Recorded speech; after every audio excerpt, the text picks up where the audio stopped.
Bonsoir les Bernés, non je déconne.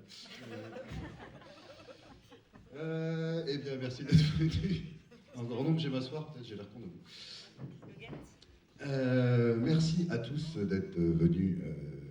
Ça va, on a eu peur, il y a quand même un peu de monde, c'est bien.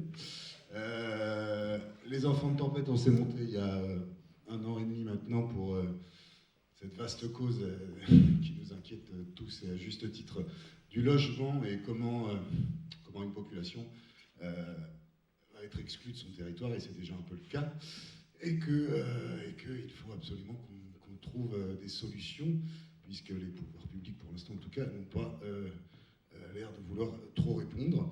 Ce soir, on va parler donc d'une solution qui est une solution parmi beaucoup de solutions, puisqu'il n'y a pas de solution miracle, c'est un bouquet. Donc nous allons avoir des invités. Roxane va vous faire un petit bilan, constat même. Ensuite, nous allons avoir une visioconférence avec Alia de Hatcom, merci. Et pour terminer cette petite sauterie, nous allons voir Sébastien et Bruno qui vont venir nous parler de leur expérience de collectif d'habitants dans un petit village de Loire-Atlantique qui s'appelle Fête-Bretagne. Voilà, j'ai tout dit. Et bien je passe le mot à Roxane. Bonsoir à tous, merci d'être venus. Petit constat au début, on s'est dit que c'était important de tous avoir les mêmes chiffres en tête avant de parler solutions. Donc, c'est des chiffres que vous aurez peut-être déjà vu passer dans les communications qu'on a faites. Il y en a d'autres aussi. Alors, comme tout chiffre, tout est toujours sujet à caution, puisque c'est des moyennes, on peut faire à peu près dire tout ce qu'on veut à des chiffres. Néanmoins, il y a des tendances qui ne trompent pas. Notamment, quand on parle de l'évolution du logement ces dernières années à l'île-Dieu, il y a cette répartition des logements entre résidences principales et résidences secondaires entre 1968 et 2019, où on voit donc en rouge l'évolution du nombre de résidences secondaires sur le territoire, en bleu le nombre de résidences principales, et le jaune étant l'ensemble. On constate quand même qu'on a une plus forte évolution de résidences secondaires que résidences principales. Vous verrez que tout ce que je vais vous apporter, en fait, comme chiffre, c'est pour introduire le propos de Alia qui parlera après du principe de propriété. Parmi les autres chiffres qu'on voulait vous présenter ce soir, donc, nous avons l'évolution selon le statut d'occupation des logements, avec donc le nombre donc l'ensemble représente le nombre de logements, hein, quand on cumule le bleu foncé, le bleu clair et le rouge. Le bleu foncé étant les résidences principales au titre de propriétaire. Le bleu clair, le petit au milieu, c'est les locataires à l'île-Dieu. Et en rouge, c'est donc les résidences secondaires, avec comme année, si vous ne voyez pas bien au fond, au début on est en 2008, puis au milieu en 2013 et à droite en 2019. Et puis à droite, tout à droite, on s'est amusé à calculer l'évolution du nombre de propriétaires principaux, locataires et propriétaires secondaires. Alors ce qu'on peut quand même constater, c'est que les locataires se pètent la gueule assez dramatiquement en 10 ans, puisqu'on a perdu 93 ménages locataires sur le territoire. Alors oui, les chiffres s'arrêtent en 2019 pour la plupart parce que c'est source INSEE et que l'INSEE, comme vous le savez, tous les derniers recensements, notamment au niveau du logement, datent de 2019. Donc on ne voit pas l'effet Covid dans les chiffres qu'on vous présente pour l'instant. Là on est sur les types de logements pour bien se rendre compte qu'on a une pénurie d'appartements à l'île-Dieu. Voilà, je vous apprends rien. En revanche, on a 728 maisons de plus sur le territoire, ce qui corrobore plutôt bien les évolutions de résidents secondaires et principaux qu'on vous a montré juste avant. Ça, c'est le prix médian des maisons anciennes à l'île-Dieu, donc prix du mètre carré en moyenne. Ah oui, c'est vrai, Christophe est parvenu, c'est pas grave. Alia, si jamais tu nous quittes, on te retrouve très prochainement. Tac. Je ferme ça. Donc le prix médian qui était en 2014 à 3 700 €, si vous voyez pas très bien, qui a plus ou moins stagné jusqu'à 3 900 €, donc une courbe plutôt plate, jusqu'en 2018. Et puis après, on a une évolution assez énorme à partir de 2020, l'effet Covid qui se traduit par une arrivée à 5 240 € début 2022. Alors attention, les chiffres de 2022, ils sont établis sur les ventes effectuées entre janvier et juin, qui sont les derniers chiffres qui sont tombés. Voilà, et puis qui sont vérifiés par l'Association des notaires de France.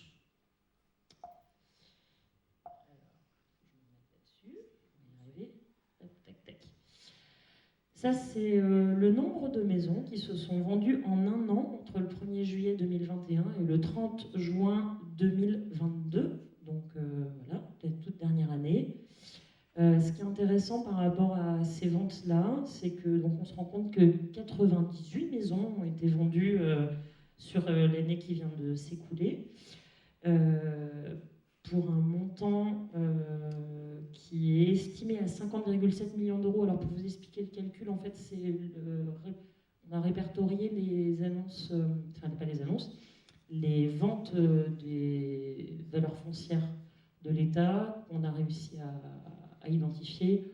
Il en manque peut-être certaines, mais globalement, on est quand même sur un gros montant de transactions sur les ventes de maisons, ce qui représente 9 000 m² de bâtis vendus sur 80 000 m² de terrain. En ce qui concerne les terrains, donc tout terrain confondu, que ce soit terrain à bâtir ou autre, on est sur 45 000 m² de terrain vendus, ce qui représente une transaction de 7,5 millions d'euros pour un prix médian qui est à 180 € le mètre carré. Donc voilà la maison type de l'île-Dieu. Quand on cumule ces 98 maisons, qu'on regarde le prix auquel elles sont vendues, qu'on le divise par le nombre de maisons vendues, donc voilà, et on fait la même chose pour les tarifs, on arrive à une maison moyenne à l'île-Dieu qui fait 94 m² sur 808 m² de terrain, et son prix est à 517 000 €. Ce qui est intéressant, ces chiffres-là, c'est de les mettre en parallèle avec la population de l'île-Dieu, et ce qu'elle est capable d'emprunter pour pouvoir acheter des maisons. Donc ça, c'est pour vous donner un petit peu les catégories socio-professionnelles en 2019, donc la répartition de la population entre les différentes catégories socio-professionnelles, où on voit que, donc en vert, on est sur les ouvriers, donc c'est pareil, c'est sur CINSEE. En bleu, les employés, et puis après, on a les professions intermédiaires en jaune, agriculteurs. Et ce qui est intéressant par rapport à cette répartition, c'est les salaires nets moyens. Alors, le salaire net horaire moyen à l'île-Dieu en 2020, pour l'ensemble, était de 13,3 € heure, sachant que si on chante les cadres, enfin, on se dit que les cadres ont peut-être plus de chances que les autres d'acheter, mais en tout cas sur, encore, je ne sais pas, tout ce qui est sur employés et ouvriers, qui représentait quand même une grosse partie de la population, pour rappel, on est sur des chiffres encore inférieurs, puisque les employés sont payés à 10,8 € de l'heure et 12,5 € pour les ouvriers. À partir de là, donc ça c'est à peu près les revenus mensuels, je ne vais pas tous vous les citer, selon les différentes catégories. Donc là on a regroupé les cadres et les chefs d'entreprise. Ce qui est intéressant par rapport à ce chiffre-là, c'est de se rendre compte qu'en fait l'îlet moyen, il est sur un salaire mensuel net de 2017 € et il peut prétendre à une capacité d'acquisition de 134 000 €. Donc on a un petit delta, tout petit, entre le prix des maisons moyennes et la capacité d'emprunt d'un îlet. À partir de là, ça nous a vachement interrogé, en se disant qu'est-ce qu'on fait. Alors, on réclame de la régulation, vous l'avez certainement vu dans nos communications au niveau de l'État, de l'encadrement, de tout ce qu'on peut. En attendant d'avoir des réponses sur ces enjeux-là, il va falloir quand même trouver des solutions, parce que il y a des gens qui s'en vont, il y a des gens qui sont déjà partis, il y a des besoins très très urgents de trouver du logement. Des chiffres qui n'apparaissent pas ici parce qu'on n'a pas suffisamment de sources pour pouvoir étayer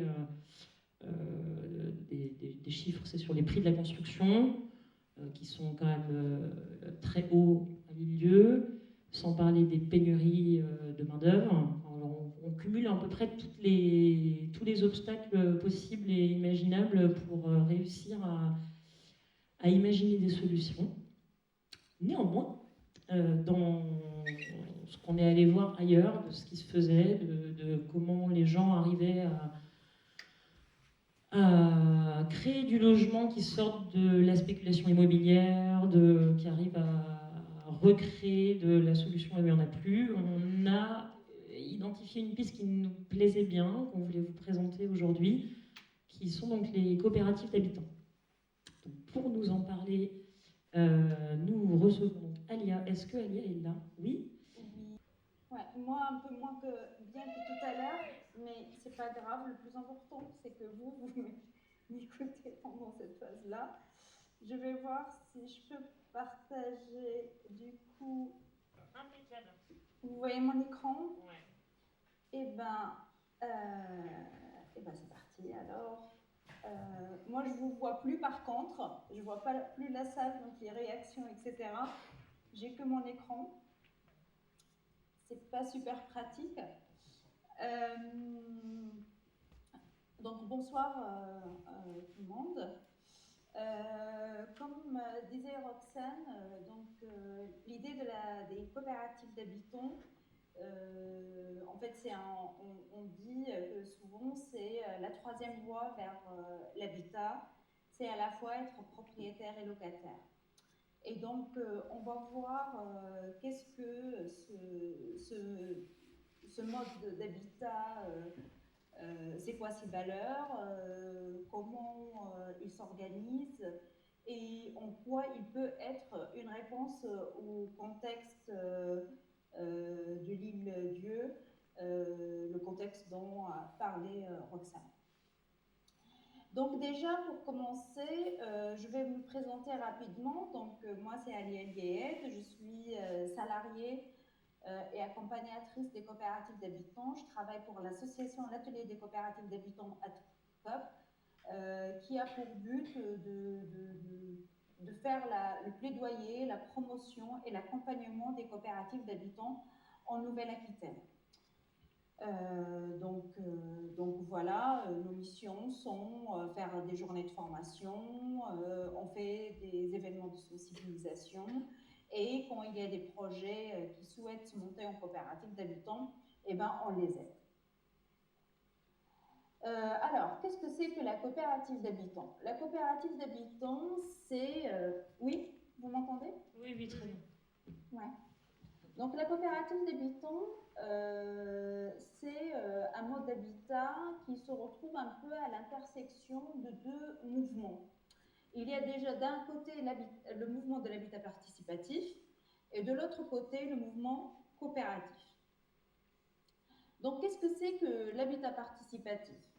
L'habitat participatif, c'est différents projets qu'on peut retrouver partout, qui peuvent à la fois être initiés par les habitants, mais des fois, on trouve aussi de l'habitat participatif initié par des institutions. Ça peut être des collectivités territoriales, ça peut être des bailleurs sociaux, ça peut être des différents organismes, etc.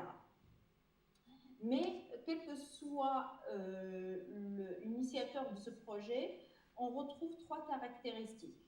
La première, c'est que la conception de l'habitat, elle se fait par les habitantes eux-mêmes. Donc c'est un groupe qui est impliqué dès la phase conception, définition de comment leur logement va être, etc. La deuxième caractéristique, c'est la mutualisation des espaces et éventuellement d'équipements. Donc ça peut être une salle commune, ça peut être la buanderie, ça peut être un jardin partagé, des chambres d'amis, etc. Et cette mutualisation permet de faire des économies d'échelle. Donc c'est aussi ça qui est important. Il y a l'aspect économique, mais aussi il y a la question du partage.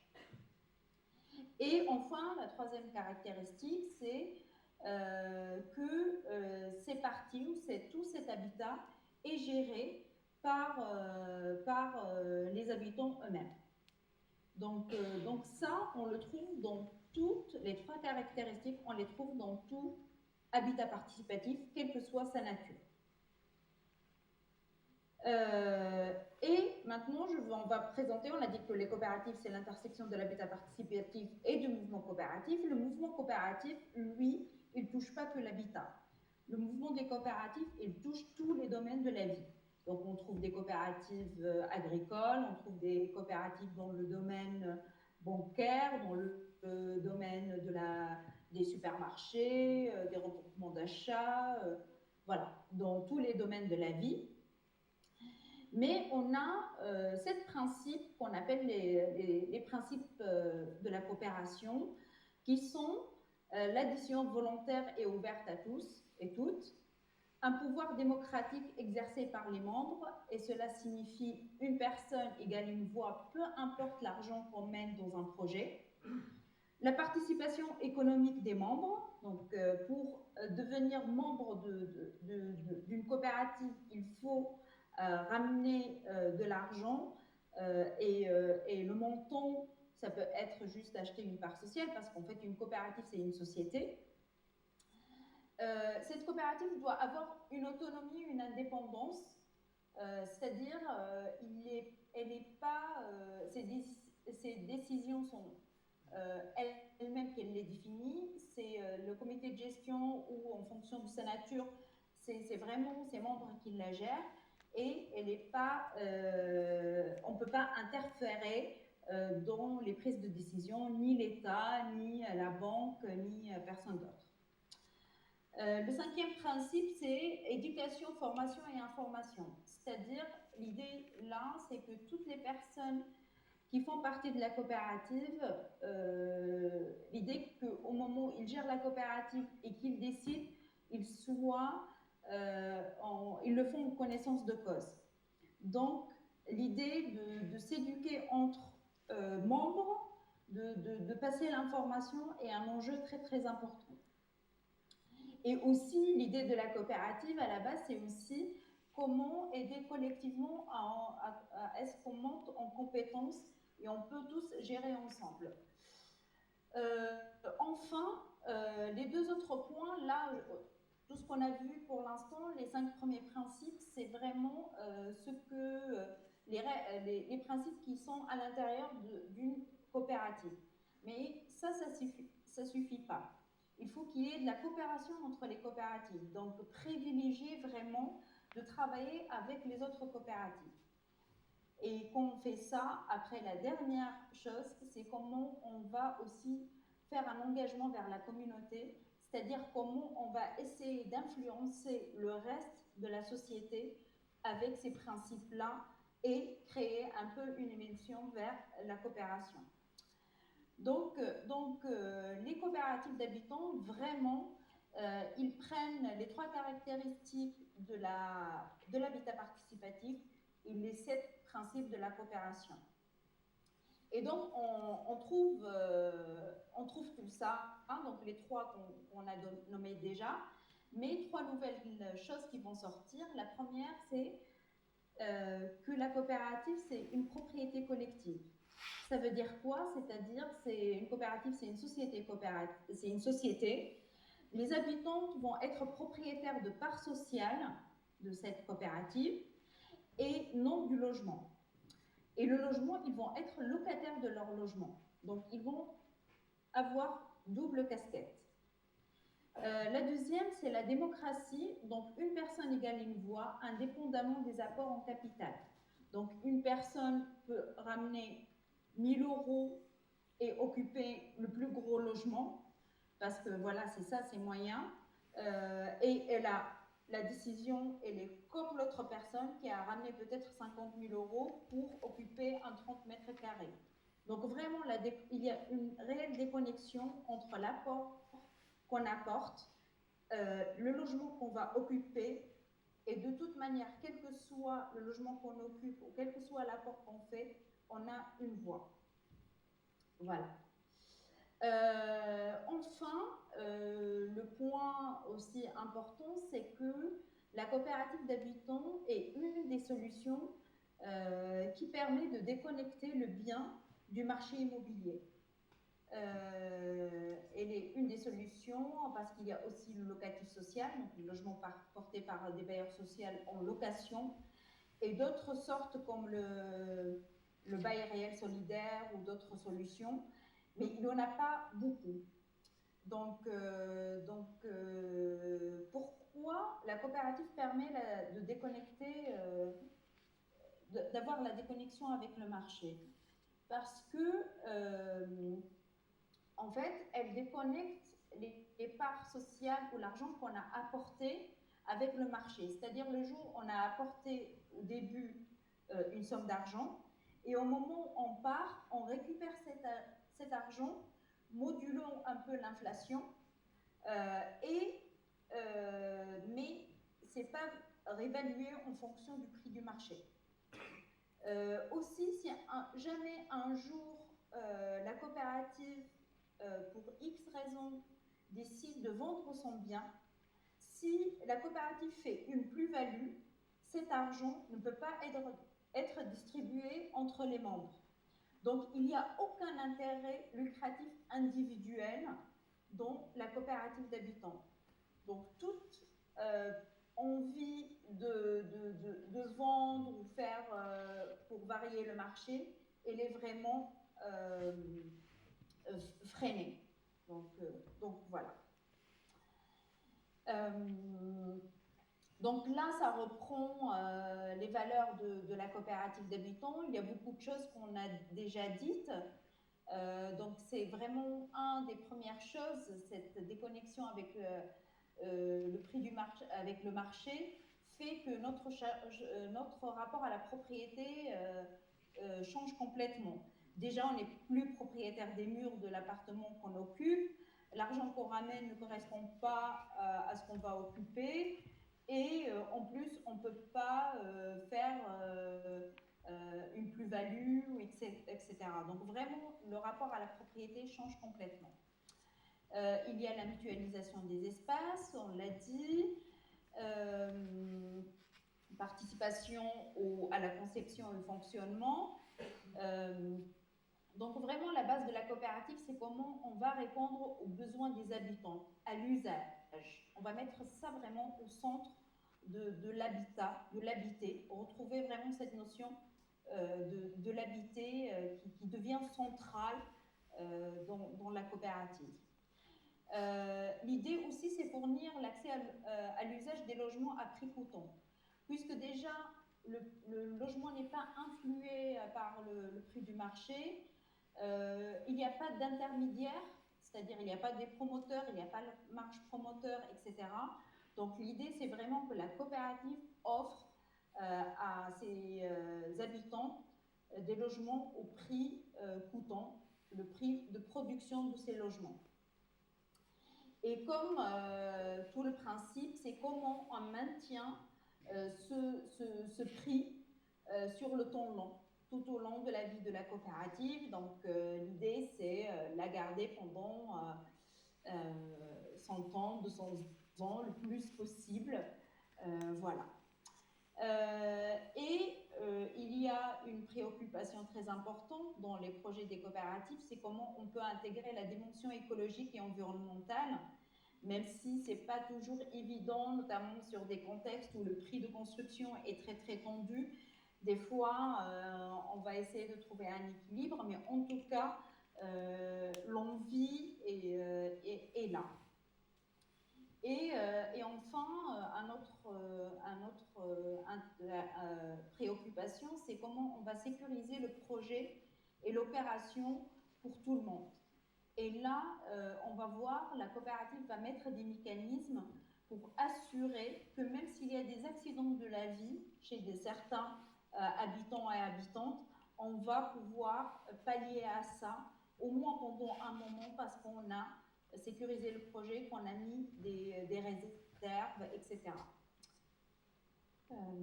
Donc là, on était un peu sur les valeurs, sur le principe même de la coopérative. Maintenant, on va voir comment on va monter une coopérative. Donc, on a un ensemble de personnes qui souhaitent, essentiellement des futures habitantes, qui souhaitent se mettre ensemble, qui montent une société coopérative. Généralement, cette société coopérative, c'est une société à action simplifiée, donc une SAS coopérative, soumise à la loi de la coopération, portant statut de la coopération, qu'on appelle la loi 47. Et c'est cette société-là qui va être propriétaire, c'est elle qui va aussi être maître d'ouvrage de l'opération. Par maître d'ouvrage, ça veut dire c'est elle qui va acheter le foncier, c'est elle qui va contractualiser avec les entreprises, c'est elle qui va contractualiser avec l'architecte, le géomètre, etc. Et c'est elle qui va chercher les financements. Et notamment, pour finaliser le plan de financement, souvent, on a besoin d'un prêt bancaire et du coup, c'est un prêt à la coopérative et ce n'est pas des prêts individuels. Et enfin, c'est la coopérative qui va construire et du coup, l'immeuble est la propriété de la coopérative. Donc, quand la coopérative existe, elle est là, et les habitants et habitantes y vivent, la coopérative, tout au long de sa vie, pendant la phase exploitation, elle va avoir des dépenses, de l'argent, des dépenses, donc des réguliers. Parmi ces dépenses, c'est tous les charges de communes, les annuités d'emprunt, des taxes, des impôts, le comptable, des frais de gestion, etc. Et elle va aussi constituer des provisions, ces provisions-là qui vont venir pallier en cas de problème chez un ou des coopérateurs, notamment une des provisions qui s'appelle vacances et impayés, celle qui permet, si un des coopérateurs ou habitants qui ne peut pas payer son loyer pendant 1 mois ou 2 mois, eh ben, cette provision vient pallier ce manque. Il y a aussi constitué une petite trésorerie pour pouvoir rembourser les sortants si jamais il y a un ménage qui est amené à sortir de la coopérative, quitter son logement. Donc, en face de toutes ces dépenses, ben, il faut qu'il y a une recette. Et la recette principale, elle vient des coopérateurs habitants. Et cette recette, c'est une redevance. Et la redevance, en fait, elle est composée de 2 parties. Une partie loyer. Donc cette partie loyer, c'est une partie, on peut dire, pour la personne qui la paye, c'est à fond perdu. Il ne va jamais la revoir. Mais aussi une petite partie qui va être une épargne pour l'habitant et habitante qui peut récupérer après son départ. Donc voilà, c'est celui-là, c'est le modèle, les gros principes de la coopérative. Donc comme j'ai dit tout à l'heure, elle permet, en fait, le fait de déconnecter les apports, en fait l'argent qu'on met, le logement qu'on occupe, la redevance qu'on va payer, etc., et ben, ça permet vraiment de faire entrer une diversité de revenus, des gens qui ont des revenus différents et qui permet de créer une vraie solidarité financière à l'intérieur du groupe. On peut aussi, la coopérative, elle peut aussi mobiliser des prêts collectifs adaptés qui sont mobilisés pour créer des logements pour des personnes sous plafonnement de ressources. Donc elle devient un peu une sorte de bailleur social, elle va jouer le rôle d'un bailleur social sur certains logements. Donc voilà, c'est vraiment, elle a cette flexibilité-là en fait. Donc ça, je vous ai présenté un peu le modèle des coopératives d'habitants tel qu'il a été développé sur le territoire français depuis 2013, depuis La première coopérative d'habitants qui existe, elle date de 2013 à Villeurbanne. Et du coup, ça, c'est un peu le modèle classique qu'on trouve. Et Casa Noé, qui vont présenter leur projet tout à l'heure, ils sont sur ce modèle-là. Mais là, je vais vous parler d'une recherche-action que ADCOP, donc notre association, commence tout juste, vraiment c'est très frais, à mener. Parce que en fait, on s'est rendu compte que sur la Nouvelle-Aquitaine, eh ben, on a une problématique très particulière sur tout le littoral, allant du Pays Basque, en passant par le bassin d'Arcachon, le Médoc et l'île d'Oléron, l'île de Ré, etc. C'est un peu le contexte de l'île-dieu, en fait. C'est un peu, même si à l'île-dieu, c'est un peu accentué parce que ça reste quand même une île un peu éloignée du continent. Mais on trouve cette tension immobilière aussi sur tout ce littoral-là. Et en fait, la question, c'est comment on peut adapter ce modèle de coopérative d'habitants pour ce contexte-là. Et du coup, on est parti sur l'idée de monter des coopératives de promotion et gestion immobilière citoyenne sur les territoires donc, en tension immobilière touristique de la Nouvelle-Aquitaine. Et on commence par développer ce modèle ou le penser sur l'île de Ré. Pourquoi le choix de l'île de Ré? Tout simplement parce qu'on a eu un collectif qui nous a sollicité et c'est avec eux qu'on a eu cette idée-là. Donc c'est tout nouveau, tout frais. On commence juste à prendre des contacts avec la région, avec les différents partenaires, à essayer de monter un dossier et faire travailler des comptables, des juristes, etc. pour élaborer ce modèle-là. Donc on verra les prochains mois qu'est-ce que ça va donner et est-ce que ça peut être une des réponses peut-être encore plus adaptées à ces situations-là. Donc pour donner quelques chiffres sur combien l'impact des coopératives d'habitants en France, vous allez vous rendre compte que ça reste quand même très marginal. Donc en 2022, on avait 18 coopératives d'habitants en fonctionnement, c'est-à-dire qui sont habitées. Il y a eu 6 plus que l'année d'avant. Et on a 66 projets de coopératives d'habitants en gestation. Donc on espère qu'on va en avoir une bonne partie qui va sortir d'ici 1 ou 2 ans, si le contexte actuel ne s'accentue pas ou ça ne devient pas plus difficile de construire. En comparaison, donc ça, vous voyez les chiffres, ça reste ultra marginal, mais en comparaison, les coopératives d'habitants dans d'autres pays, c'est vraiment un modèle très classique qu'on trouve. Donc 5% du parc immobilier en Suisse, c'est des coopératives. Rien qu'à Zurich, il y a 23% du parc immobilier, c'est des coopératives d'habitants. Et à Oslo, c'est 40%. Donc vraiment, c'est pas un truc très innovant. D'autres pays le font depuis longtemps et ça montre combien en fait sa performance et que ça peut devenir une solution majoritaire ou en tout cas importante sur le parc immobilier.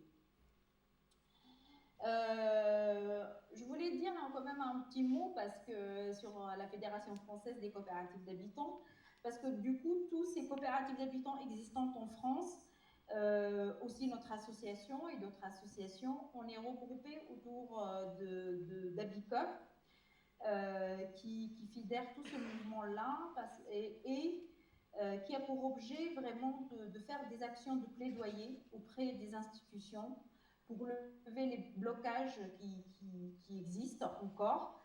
C'est aussi, le plaidoyer d'Abicop a permis l'émergence de lois, de plein de choses depuis des décennies, où avant on avait un vide juridique là-dessus.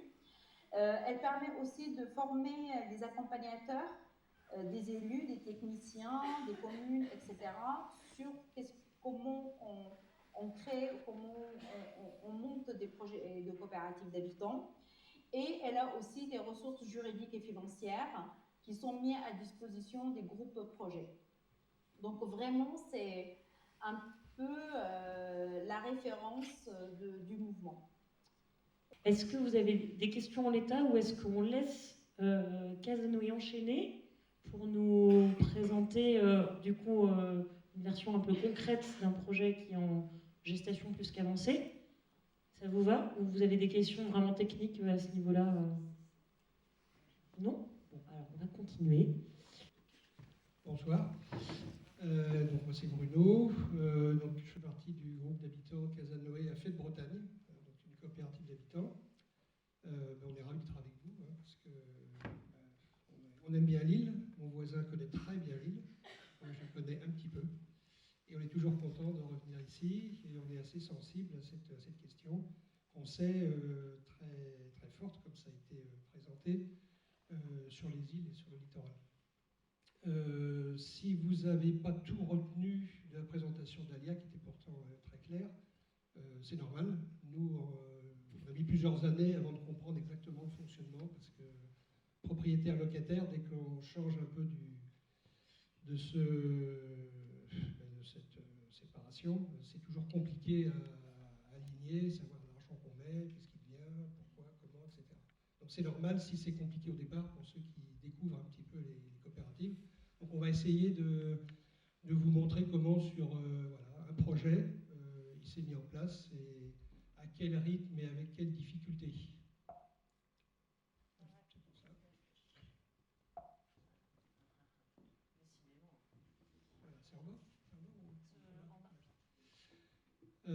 Donc voilà une partie du site. Donc on est en zone rurale, agricole, à 3,5 km de deux bourgs. Zone agricole, ça veut dire qu'au départ, ces bâtiments n'étaient pas à destination de logement. C'était en fait un foyer d'insertion d'une quinzaine de places. Donc pas du tout organisé pour accueillir des logements autonomes et fait d'une succession d'extensions à des époques diverses qui faisait un ensemble de bâtiments assez compliqué à gérer. Donc voilà la situation du lieu. Donc on est en gros voilà, entre Nantes et Saint-Nazaire, pas très très loin de la voie express. Voilà dans quel état on a acquis ces bâtiments. Donc ça faisait 10 ans en fait que l'association qui gérait le foyer avait laissé ce bâtiment, et ça faisait 10 ans que c'était inoccupé ou occupé par des squatteurs, ce qui a pas contribué au maintien disons du bâtiment en bon état. Donc on a eu pas mal de travaux de défrichage, de nettoyage des abords, ne serait-ce que pour commencer à voir les gros travaux de rénovation qu'on a fait. Voilà l'intérieur. Oui, il fallait quand même être motivé, mais enfin on l'était. C'était il y a 5 ans, très motivé. Il faut dans ce genre de projet, sinon on se décourage trop vite. Préciser, Bruno, qu'une coopérative d'habitants, c'est pas forcément une rénovation. D'ailleurs, il y en a assez peu qui sont en rénovation, ça sort du sol. Voilà. Il y en a quelques-unes, dont la nôtre, où du coup on fait avec le bâti existant, on compose, etc. Parce qu'on a eu l'opportunité aussi d'avoir ce bâtiment en rénovation. En fait, le groupe de départ n'était pas forcément sur un projet de rénovation. Les motivations, c'était pas trop loin de Nantes, donc là on est à 30 km, avoir du terrain suffisamment pour avoir quelques bêtes, faire un peu de permaculture et mettre 8-10 logements. Donc ça on nous a dit, vous ne trouverez jamais près de Nantes, allez en centre-Bretagne, allez en Auvergne, allez où vous voulez, mais vous ne trouverez jamais les deux, quoi. Soit vous trouvez en ville des terrains constructibles, mais qui sont très chers, soit vous trouvez en campagne des terres, mais vous ne mettrez pas 8 logements. Donc là, c'était un peu une opportunité qu'on a eue, et ce qui a fait qu'on est parti sur ce projet.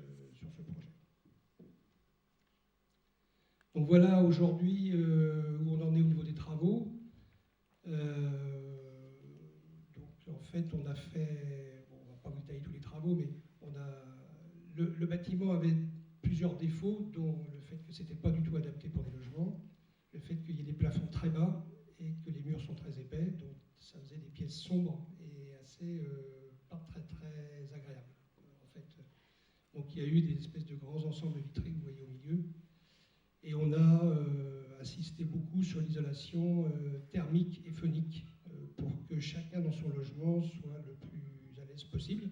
Il y a beaucoup de lieux collectifs dans ces ensembles de bâtiments, mais on voulait que les logements individuels soient assez...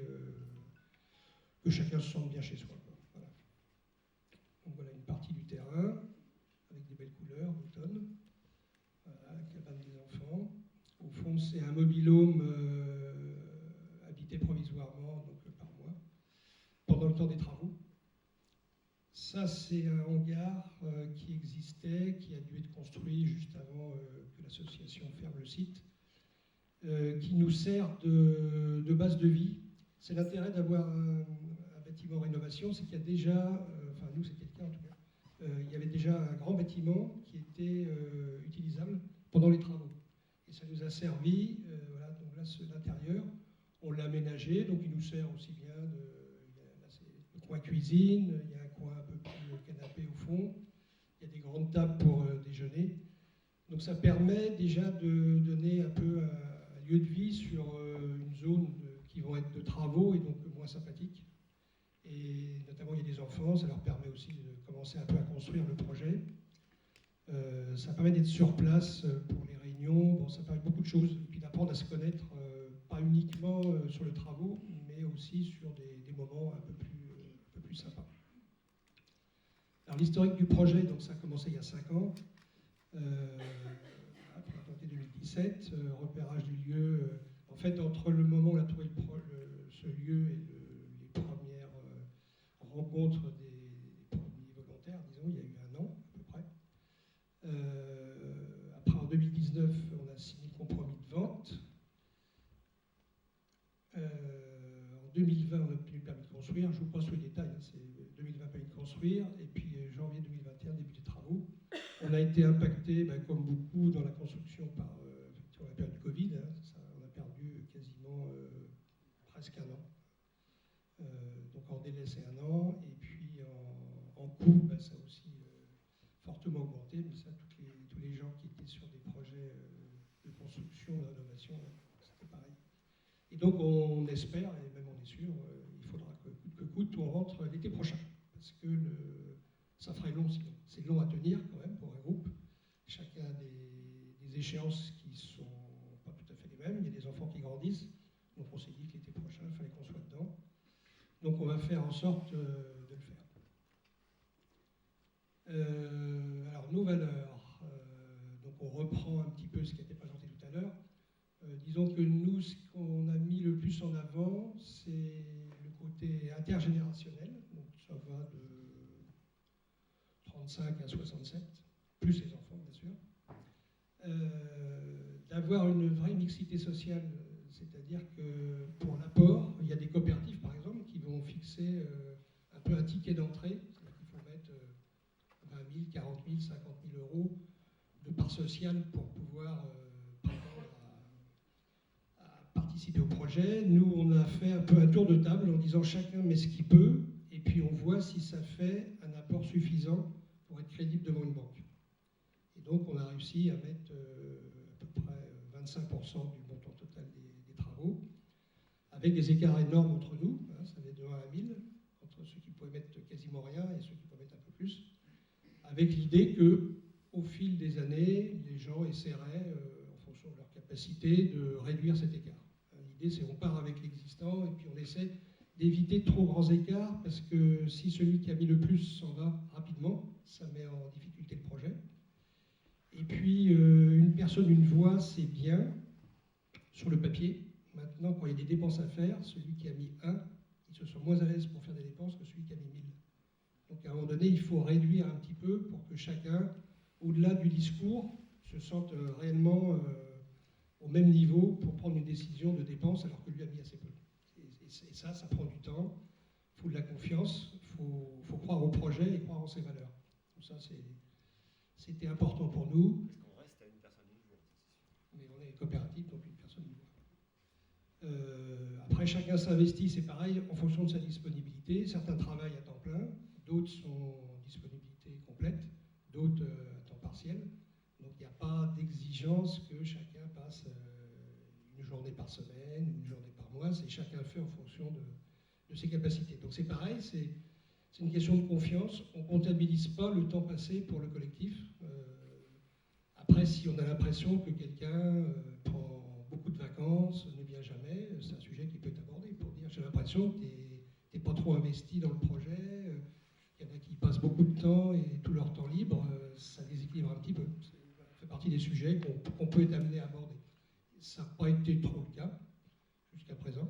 Ouais, puis en même temps, il faut dire qu'on est en phase travaux. C'est-à-dire que bon, là, ça va prendre 5 ans, enfin ça prend depuis 2017, etc. La phase travaux depuis 2021. Forcément, on est dans la partie intense, une partie super intéressante, mais super débordante aussi. Comme disait Léa tout à l'heure, une coopérative, ça va durer 100 ans, ça va durer 200 ans. Donc en fait, là, on est dans la phase vraiment de l'action, mais après, on sera dans la phase projet, dans la phase, comment on l'appelle, enfin dans la phase habitation, tout simplement, quoi. Donc là, les habitants, bien sûr, auront leur rôle, bien entendu, et ceux qui n'ont pas forcément été présents sur le chantier à la phase travaux, ils auront largement de quoi faire sur le long terme. Et puis le troisième peut-être point fort pour nous, c'était d'éviter de se retrouver un peu entre nous, dans un petit oasis douillet, sympathique, loin de toute cette turbulence. Voilà. Donc on a voulu intégrer dès le départ un logement d'insertion. Et on l'a précisé finalement que ce serait plutôt pour accueillir des femmes victimes de violences. Alors c'était lié à parmi les personnes du groupe, il y en a qui travaillent un petit peu avec ce public. Et puis il y avait aussi le souci de préserver aussi peut-être soit de pathologie, soit de comportement éventuellement de violence, les personnes du groupe. C'est-à-dire qu'en faisant un logement social intégré à nos bâtiments, il y avait un questionnement sur est-ce que quelqu'un, par exemple, qui est là pour violence, est-ce que ça va pas, quelqu'un, je sais pas, qui sort de prison, qui a eu un comportement, voilà. Bon, voilà. Donc on a ciblé un petit peu ce public et on a pris contact avec des associations qui sont intéressées. Voilà. Donc ça fait partie, voilà, c'est un peu les éléments, on va dire un petit peu forts du projet. Après tout ce qui est écrit, ça reste vrai, bien sûr. Donc voilà quelques moments partagés de chantiers participatifs, souvent l'été, comme ça permet de se retrouver sous un pommier. Voilà. Bien sûr, on fait travailler les enfants, ça c'est indispensable pour ce genre de projet, il ne faut pas hésiter. Ma fille au milieu, hein, pour ceux qui la reconnaissent. Hein. Voilà, ta fille au milieu en rose. Elle grandit à milieu, c'est ça? Voilà, là on est en train on a abattu pas mal d'arbres sur le terrain. On s'est fait conseiller en fait par l'architecte et puis par des charpentiers, des bûcherons. Comme on a une partie boisée, on a réussi à abattre une 50aine d'arbres. On a fait des lignées en planches et en pièces de charpente et qu'on a utilisé pour les travaux. Donc là, c'est un des arbres qu'on essaie de remonter manuellement. Bon, après, il y a eu des engins un peu plus efficaces, quoi. Et puis, il y a une équipe de balayeuses en bas à droite, un atelier de travail à gauche, et puis en haut, ça doit être l'hiver, j'imagine. Bon, toujours les enfants au travail, indispensable, il ne faut pas l'oublier, ça. Non, mais ça leur permet, eux, de vivre quelque chose d'assez... Enfin, ils vivent quelque chose. Bon. C'est pas que les parents qui partent sur le chantier faire des travaux, comme c'est le cas pour des constructions neuves. Donc on a, alors fonds propres, ouais, 350 000, ce que tu disais, c'était 25%, à peu près, oui, on était presque à 400 000. Effectivement, avec ça, on est un peu crédible, enfin la société coopérative, la SAS, pour aller devant un banquier et puis demander, bon ben voilà, on a fait des devis, on voudrait emprunter 1 million quand même. Alors ça ne s'emprunte pas comme ça, donc il il y a différents prêts, on nous demande quel genre de prêt on veut, etc. Là, on a contracté un prêt PLS, prêt logement social. Voilà. Alors, il y a plusieurs types de PLS. Et je n'ai pas les sigles, je vais me tromper, mais peut-être vous les connaissez. Et en fait, donc, on se retrouve, enfin, la société se retrouve, on est bailleur social. Voilà. Et ce qui fait que, du coup, nous, futurs locataires, il faut qu'on soit aussi en deçà des revenus qui correspondent. Mais voilà. Alors, le PLS, ce sont des plafonds, finalement, on est nombreux à être en dessous du plafond PLS, voilà, même sans le savoir. Quoi. Voilà. On parle de 3/4 des personnes qui sont en dessous du plafond. Voilà. Alors, en plus, pour contracter le PLS, c'est un prêt qui est contracté aussi avec l'aval de l'État. Et donc, il nous fallait aussi une collectivité territoriale qui se portait garant. Et donc, on a monté tout ça avec la communauté de communes dont on dépend, Aire de Gèvres. Voilà. Et puis avec la banque qui était le Crédit Mutuel. Voilà. Malheureusement, avec le coût des matériaux, la hausse, du coup, on a dû contracter un prêt libre. Voilà. Alors la différence entre les deux, c'est que le prêt PLS est un prêt à taux variable, le prêt libre est un prêt à taux fixe. Voilà. On a contracté le PLS, qui est vraiment le prêt des bailleurs sociaux, quoi. Et sur un taux qui est indexé sur le livret A. Et quand on l'a contracté il y a quelques temps, le taux n'avait pas bougé, il était à 1% depuis longtemps.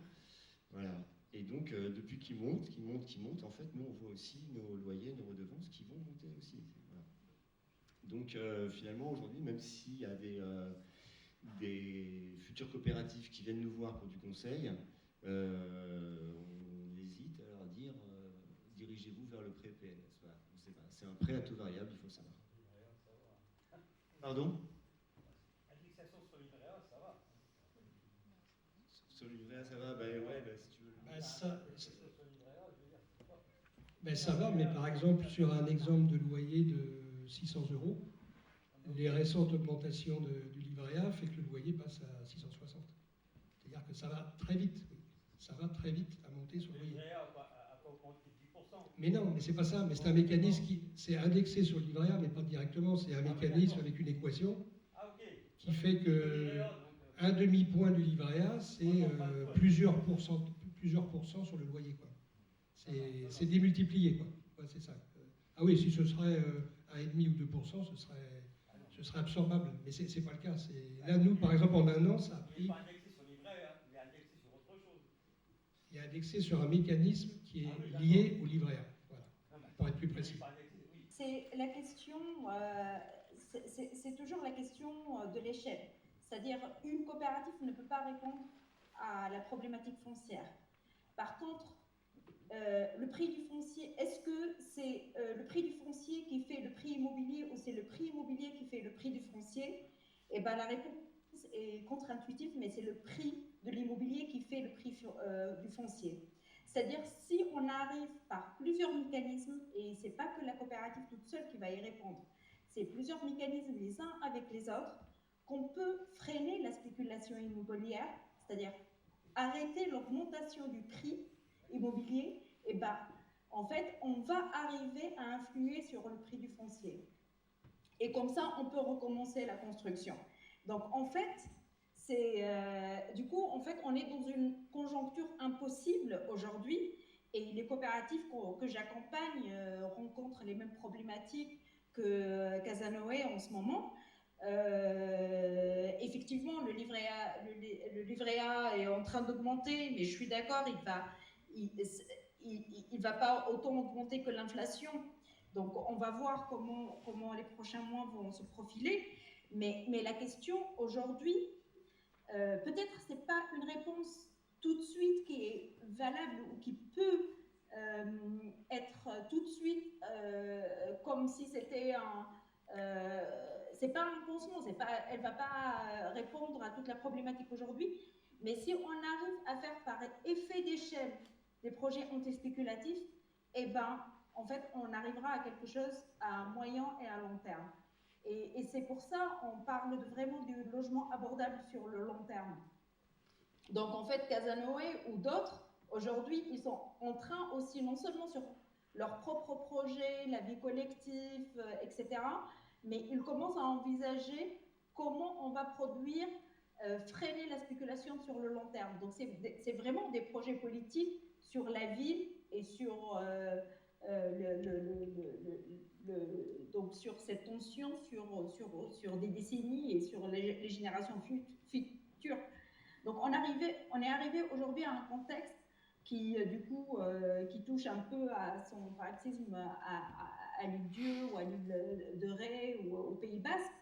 Mais en fait, si on continue, si on n'arrive pas à trouver d'autres pas de côté, on continuera toujours dans cette logique-là et ça va s'accentuer. Donc, même si ça ne répond pas à toute la question, ça peut, au moyen terme, long terme, y contribuer à une vraie réponse. Voilà. Merci Alia pour ton intervention. On termine la présentation, puis après on va discuter tous ensemble. Bien sûr. Mais forcément, on ne va pas du tout vous apporter de réponse sur le foncier ici à Dieu. On vous présente ce qu'on fait. Bon ben voilà, là c'est nous. Tac.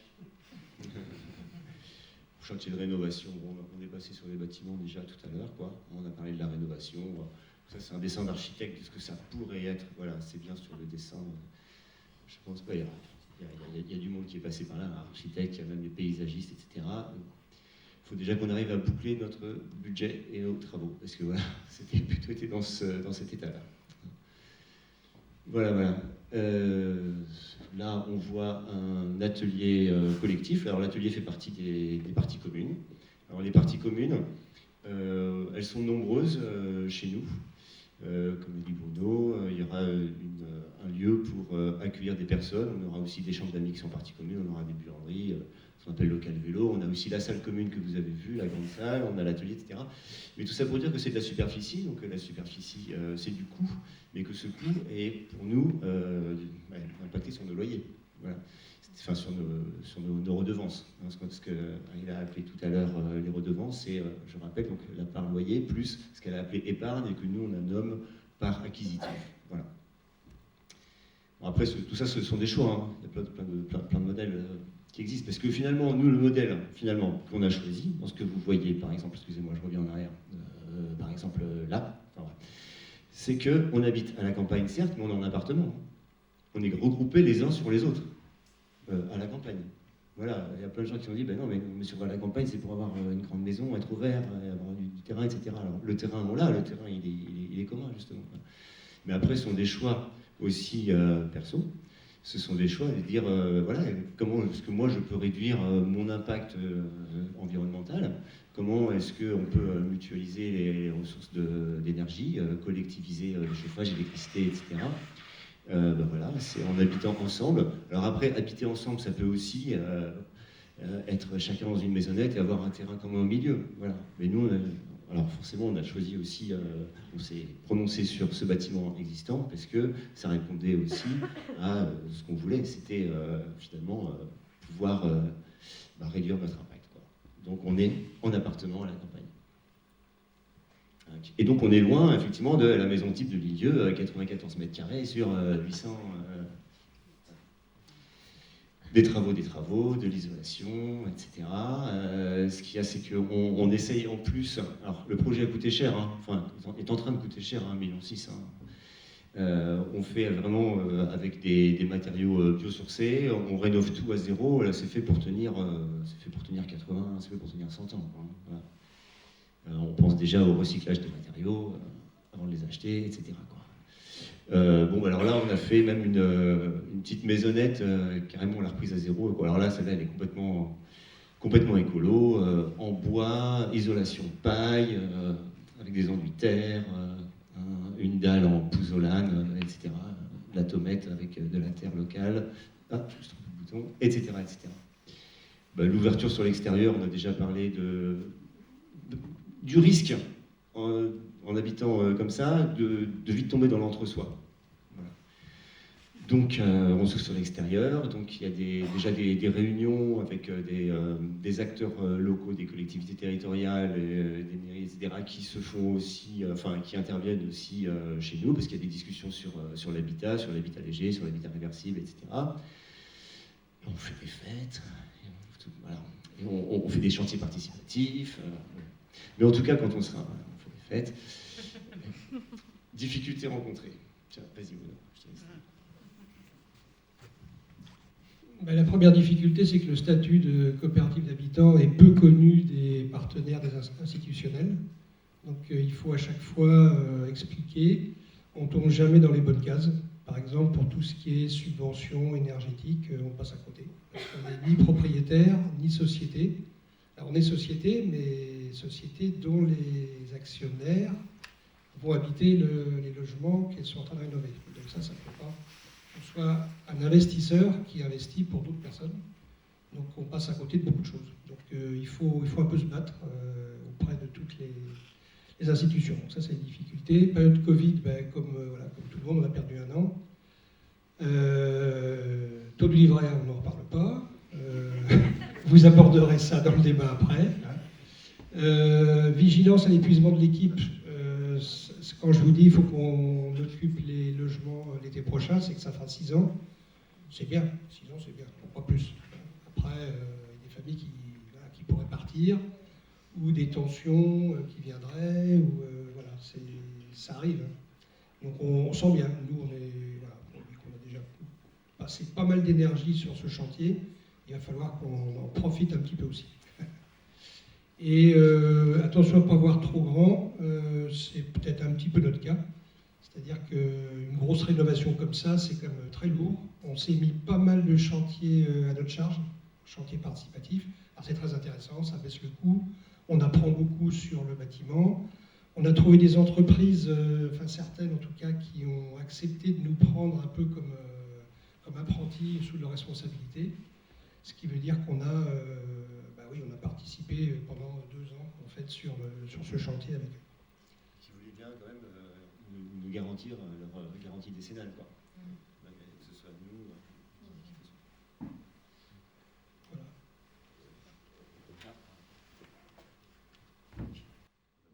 Voilà, c'est fini. Merci beaucoup.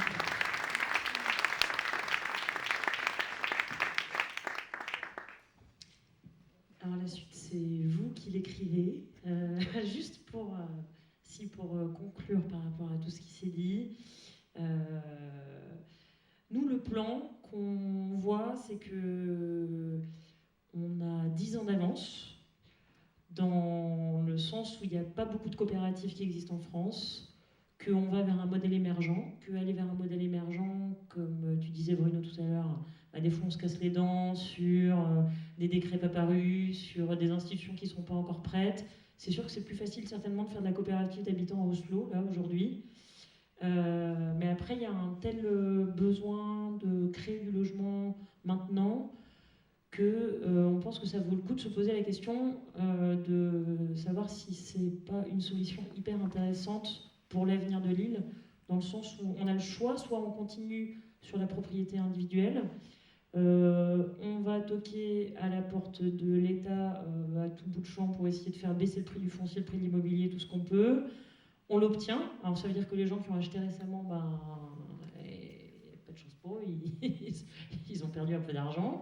Mais bon, du coup, on a baissé le prix de l'immobilier. Mais ça veut dire que les gens qui achètent, du coup, on compte sur eux pour pas spéculer, quoi. En fait, si on reste dans ce modèle de propriété individuelle, on sera toujours confronté à ça. C'est qu'à un moment, les appétits nous rattrapent tous. Quand on a une baraque qui vaut 800 000 balles, c'est difficile de se dire « non, tiens, je vais la vendre 200 000 €. D'autant que voilà, il faut quand même un peu respecter le prix du marché. Donc, il faut vraiment qu'on réussisse à se réinterroger tous sur des territoires aussi contraints que les nôtres, que sont les îles. Est-ce qu'il n'est pas temps de penser différemment ce principe de propriété de la terre insulaire, de manière à ce que les enfants qui arrivent là, s'ils ont besoin de loger, s'ils veulent rester à l'île, il y a des apparts, des maisons en coopérative d'habitants ou autres, hein, mais qui sont là, qui ont été créées, fabriquées et construites par leurs parents, leurs grands-parents. Donc voilà, faut s'y mettre maintenant, quoi. J'interviens? Ouais, Merci. vas-y. Pour reprendre vraiment le tout début de la présentation de Aïna, c'est que à la base, ce sont des valeurs. C'est-à-dire que, quand elle dit on décroche de la spéculation immobilière, c'est-à-dire qu'on le fait vraiment, c'est-à-dire que c'est un engagement. En fait, c'est militant. Parce que celui qui va mettre 40 000 euros d'apport dans la coopérative va récupérer, peut-être 15 ans après, quand il va partir, ou 20 ans après, 40 000 euros. Alors, plus le coût un petit peu l'inflation, c'est indexé sur le coût de la vie, ça. C'est pas indexé sur la courbe de l'immobilier qui aura monté comme ça maintenant. C'est-à-dire qu'une fois qu'on est rentré là-dedans, après, c'est très difficile, à moins d'avoir de nouveau de l'apport, etc., de repartir dans un circuit, ce qu'on appelle encore traditionnel, classique, d'investissement personnel et d'achat, quoi. Voilà. Et donc, il faut le savoir. Il faut le savoir. Comme on dit, on n'est ni propriétaire ni locataire. J'apporte ma touche personnelle en disant on est locataire, mais pas que. On a aussi des parts dans la coopérative, mais on va déposer une demande d'APL à la CAF comme un locataire, etc. Voilà, c'est la coopérative qui est propriétaire. Nous, on est propriétaire de parts sociales. Et du coup, pour finir là-dessus, ça va rebondir sur ce que tu disais. Donc oui, les habitants d'une coopérative d'habitants ont un statut propriétaire et locataire, mais on l'a vu tout au début, on a un cruel manque de logements à louer sur les lieux. Être locataire, c'est vraiment pas évident, c'est une épée de Damoclès au-dessus de la tête parce que du jour au lendemain, si le propriétaire vend, on se retrouve à la rue, il n'y a rien d'autre à louer.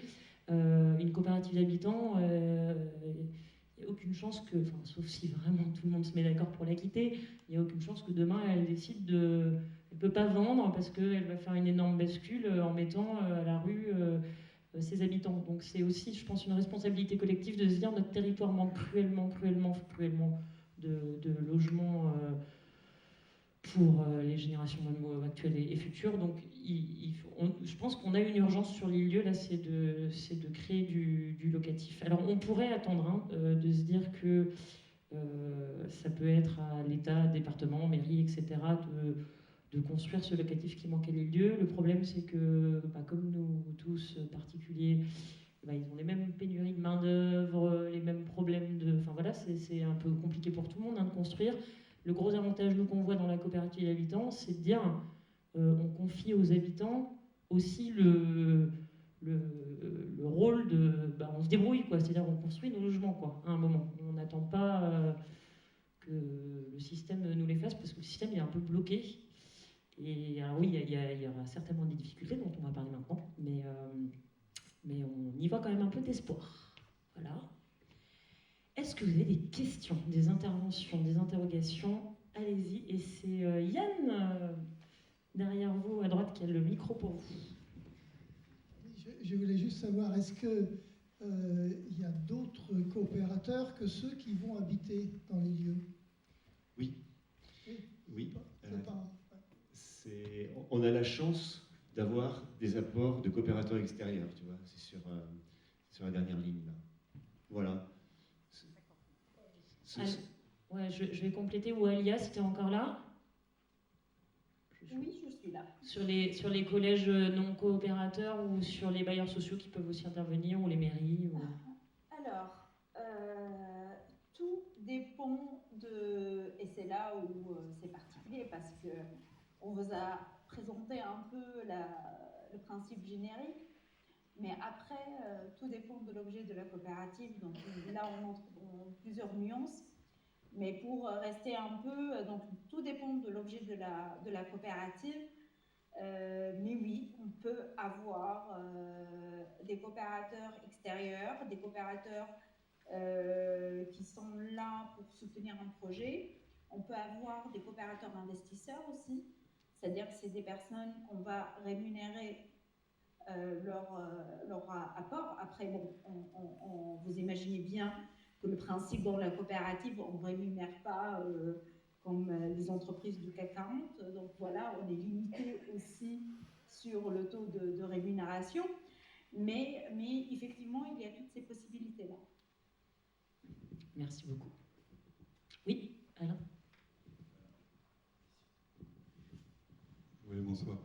Oui, moi j'ai été intéressé par la présentation. Je crois que c'est un système qui est très vertueux, mais je suis un petit peu sceptique sur la possibilité de le transposer sur l'île-Dieu, parce que, effectivement, comme ça a été dit, j'ai l'impression que la clé c'est le foncier. Là, vous avez un budget de 1,6 million pour 10 logements. À l'île-Dieu, 1,6 million, c'est presque le prix du terrain nu que pour 10 logements. Et sans parler du fait que le coût de la construction à l'île-Dieu est également majoré par rapport au continent. Donc ce qui est possible à Fête-Bretagne, vous l'avez fait, je trouve que c'est exemplaire, mais j'ai du mal à imaginer comment ça peut se faire à l'île-Dieu en dehors d'un foncier bonifié. À mon avis, la clé, c'est l'accès au foncier. Je vois mal un propriétaire, un mécène, quoi, qui dirait, voilà, moi j'ai un terrain de 1500 mètres carrés sur lequel on peut faire 8 logements et je vous le cède à un prix qui serait un quart ou un cinquième du prix du marché, quoi. S'il le cède au prix du marché, la redevance, elle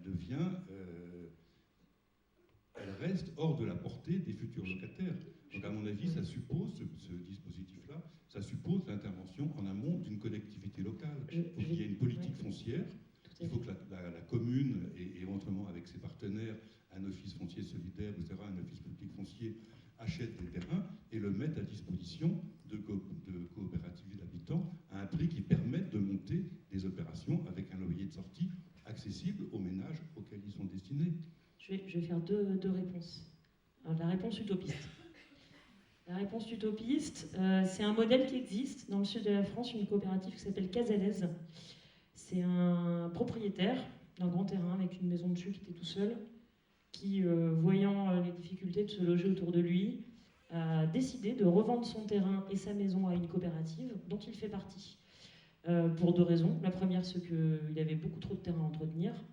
La deuxième, c'est qu'il était tout seul, que sa maison, en plus, c'était une passoire thermique, il voulait tout refaire, que tout seul, il ne pouvait pas y arriver. Et donc voilà, donc ça, c'est une belle aventure que cette coopérative. Il n'est pas dit que demain, on trouve des propriétaires qui ont envie de faire pareil, mais sachez que ça peut se faire. Si vous avez une maison sur 6000 m² de terrain, c'est une petite annonce. La réponse réaliste, c'est que oui, ça ne se fera pas à l'île-Dieu sans les pouvoirs publics, mairie ou département ou peu importe. Par contre, la bonne nouvelle, c'est que d'utiliser de la réserve foncière pour une coopérative d'habitants, c'est s'assurer qu'elle sort complètement du marché spéculatif, comme on l'a vu au début. Donc il y a un sens assez évident à se dire, pour une mairie ou pour un autre propriétaire public, de dire, un bailleur social, là franchement, le terrain où on le loue, où on le vend à une coopérative d'habitants, on sait que ce sera toujours du logement dessus, on sait que derrière il n'y aura pas d'abus, que ça ne va pas repartir dans 20 ans en étant vendu au prix du marché.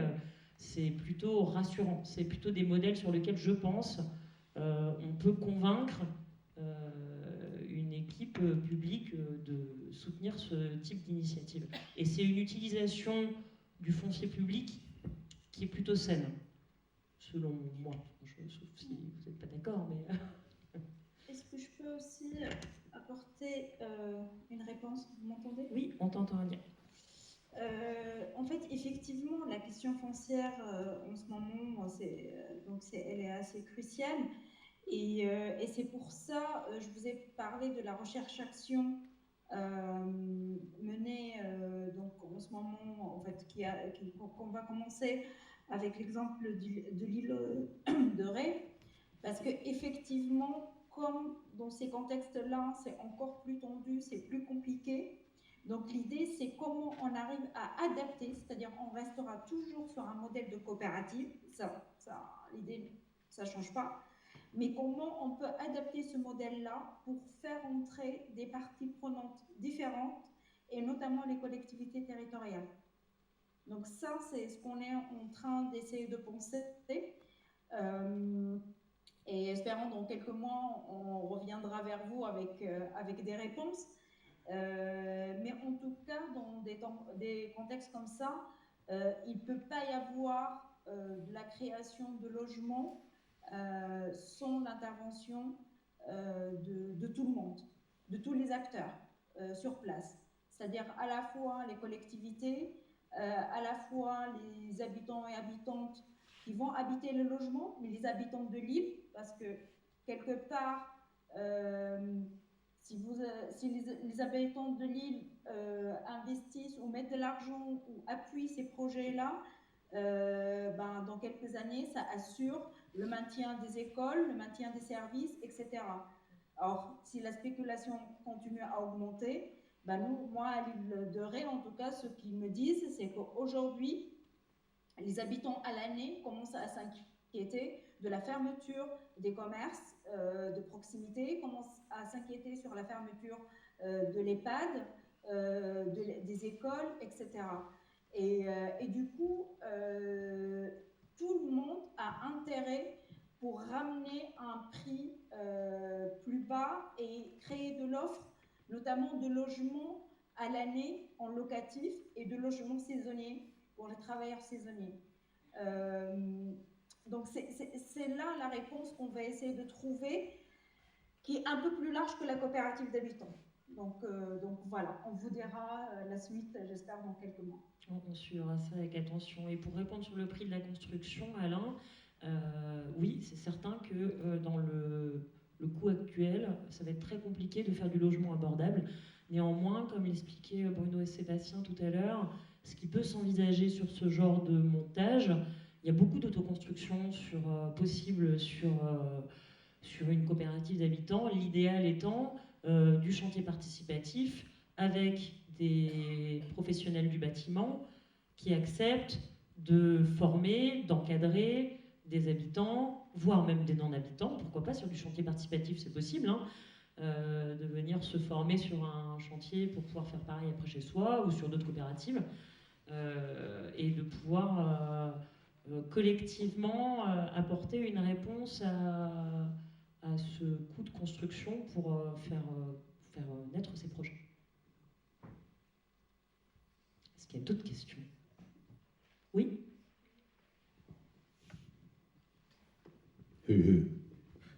Merci. Oui, juste une question. Est-ce que dans le système des coopératives, la coopérative est nécessairement propriétaire du foncier? Ou est-ce qu'on peut imaginer que la coopérative soit simplement locataire du foncier et propriétaire de son bâti, sachant que l'ensemble, la redevance des occupants couvrira à la fois le coût du bâti et le coût de la location du foncier? Alia, tu veux ou tu as entendu la question? Tu n'es plus là? Oui, si. Je coupe mon micro pour ne pas créer du... tout est envisageable. Tout est possible. Les baux à longue durée, le bail emphytéotique, bail à réhabilitation, bail à construction, tout ça c'est envisageable, c'est possible. Et même dans le mouvement des coopératives d'habitants, en fait, on essaie, et même c'est un des axes qu'on aimerait bien mettre en place, et à Lyon, ils ont réussi, c'est de monter du foncier des collectivités territoriales et faire un bail emphytéotique. C'est-à-dire le foncier reste un foncier appartenant à la collectivité et la coopérative vient par-dessus. Et là, on s'assure vraiment du côté non spéculatif et que le terrain soit toujours à la collectivité. C'est envisageable, c'est possible. Après, la question par contre, si le foncier, c'est un foncier privé et on construit par-dessus une coopérative, alors il faut vraiment savoir très bien rédiger le terme du bail, parce que si on ne le rédige pas bien, l'ensemble immobilier reviendra à l'échéance du bail de longue durée au privé qui pourra vendre, faire ce qu'il veut avec. Donc en fait, il faut toujours reboucler en envisageant le long terme, en voyant qui est in fine propriétaire de tout Et est-ce que ce propriétaire, lui, il peut maintenir le foncier et l'ensemble en dehors du marché immobilier? C'est comme ça que nous, on procède dans notre réflexion. Mais si la coopérative n'est pas propriétaire du foncier, c'est pas grave, tant que l'ensemble reste en dehors du marché immobilier. Merci. Une autre question? C'était tellement clair que ça. Pourtant, tu l'as dit, c'est quand même super compliqué. Hein, ou des questions pour Casanoë, ou Iti. Moi, j'ai plus la question, comment est né le projet, par combien de personnes, parce qu'on a vu qu'il y avait des logements libres aussi à un moment donné. Donc, la question, c'était comment est né le projet Casanoë, avec combien de personnes C'est une très bonne question. Parce que le projet est né suite à une réunion un peu comme celle-là, de quelques personnes qui se sont retrouvées, qui ont été visiter un projet déjà existant. Et puis, voilà, tiens, ça me parle bien, c'est telle valeur, telle mise en commun, ça m'intéresse. Donc on a commencé, moi j'étais au départ, c'est pour moi qui me passe le micro. Et alors après, ça évolue, parce que on peut être d'accord sur certaines choses, certains projets, et puis finalement se dire qu'il y a aussi beaucoup de choses sur lesquelles on n'est pas d'accord. Donc les gens ne restent pas forcément les mêmes depuis le départ. Il y a eu plusieurs personnes qui sont rentrées, qui sont sorties, qui sont rentrées. Mais ça fait partie de la construction d'un groupe. Et puis même une fois que le groupe est fait, là par exemple, on a une famille qui est partie il y a un an. Donc on recrute une 8e famille. Il faut se préparer à ce qu'un groupe, il y aura des rentrées et des sorties. Pour des raisons diverses et variées. Ça peut être des désaccords dans le groupe, ça peut être des raisons personnelles, familiales, professionnelles. Donc voilà. Alors après, c'est des gens qui ne se connaissent pas forcément. C'est pas les meilleurs amis du monde qui se mettent ensemble. C'est pas ça le projet. C'est un partage de valeurs. C'est donc souvent un voisin ou quelqu'un qu'on rencontre dans une association avec qui on en parle. Ça peut être quelqu'un de la famille éventuellement.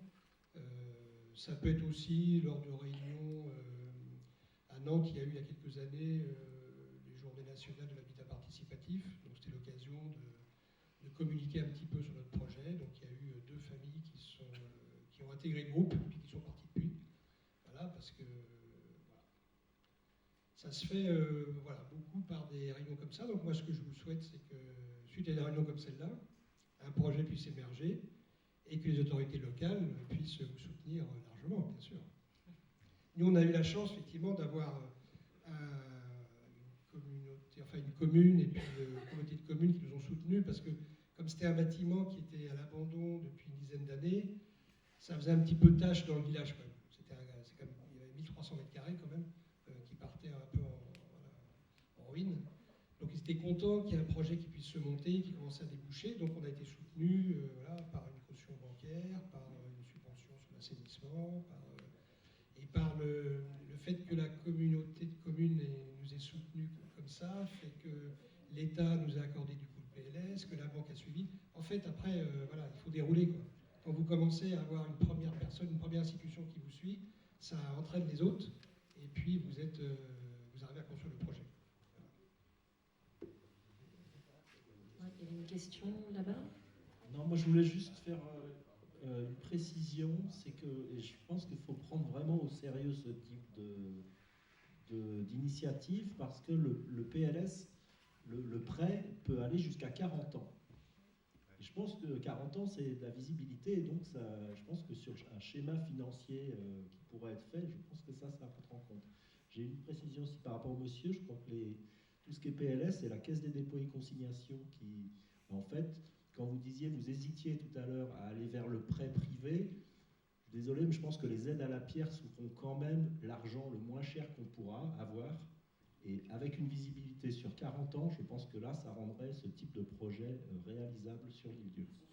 Si on est sur 40 ans, c'est sûr si que la collectivité nous permet d'accéder au foncier par le bail solidaire ou en mettant à disposition, là, je pense qu'on est sur un schéma où les îlets pourraient revenir à une forme de propriété qui serait tout à fait intéressante.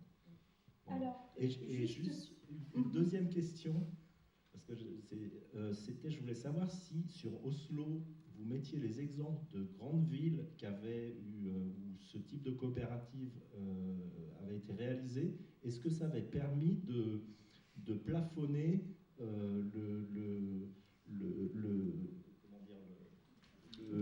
le prix de l'immobilier dans ces grandes villes? En fait, est-ce que ça avait eu une influence? Et ça, c'est une question à notre intervenante.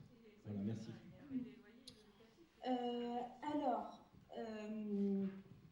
sur le livret, déjà, sur le pré PLS, les coopératives d'habitants, comme ils ne sont pas vraiment des bailleurs sociaux, c'est-à-dire on n'a pas l'agrément, chaque coopérative n'a pas le vrai agrément pour être un vrai bailleur social, elle ne peut pas aller chercher le financement directement à la caisse de dépôt et de consignation. Mais par contre, la caisse de dépôt et consignation donne en fait, pour des projets portés par du privé, comme une coopérative d'habitants, l'accès à ces prêts via des banques qui sont habilitées. Donc, il y en a 5 banques, l'agrément est renouvelé tous les 2 ou 3 ans.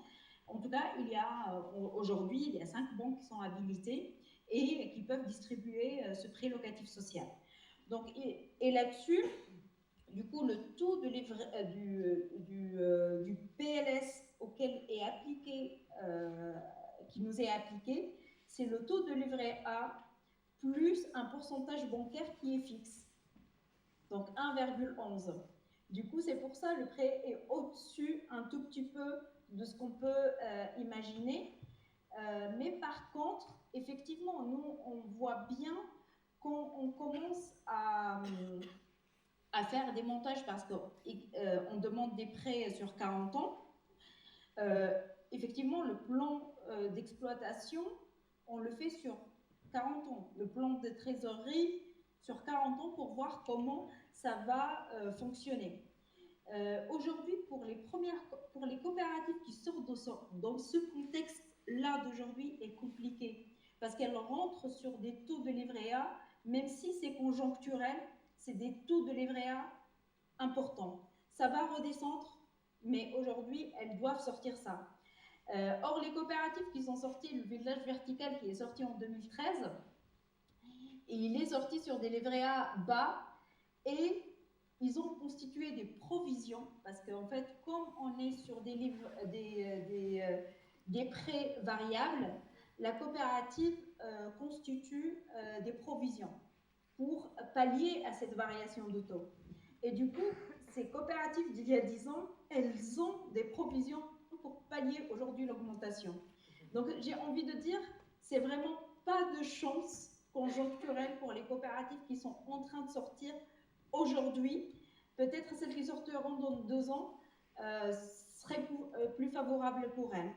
Donc, mais c'est pas, le contexte actuel touche pas que les coopératives, ça touche tout le monde. Moi, il y a des bailleurs sociaux qui sont en arrêt en ce moment, des promoteurs aussi. Donc, c'est un contexte qui touche pas que le modèle des coopératives. Voilà. Et Alia, est-ce que tu as une réponse sur l'impact de l'habitat coopératif sur des villes comme Oslo? En fait, l'impact, il y a quelque chose qu'il faut savoir, c'est que dans ces villes-là, la coopérative vient, en fait, elle est substituée aux logements sociaux. En gros, par exemple, en Suisse, il y a très peu de logements sociaux, ou quasi absents. Donc, en fait, pour analyser un peu plus, pour avoir une réponse pertinente à cette question, c'est comme s'il faut faire un mélange du logement social et de la coopérative et leur influence sur le marché immobilier globalement.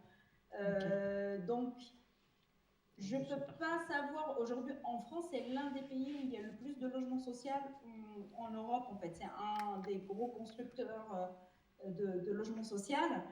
Et du coup, j'ai l'impression qu'en Suisse et ici, le marché immobilier fonctionne à peu près pareil, avec autant de logements hors marché, mais de 2 manières différentes.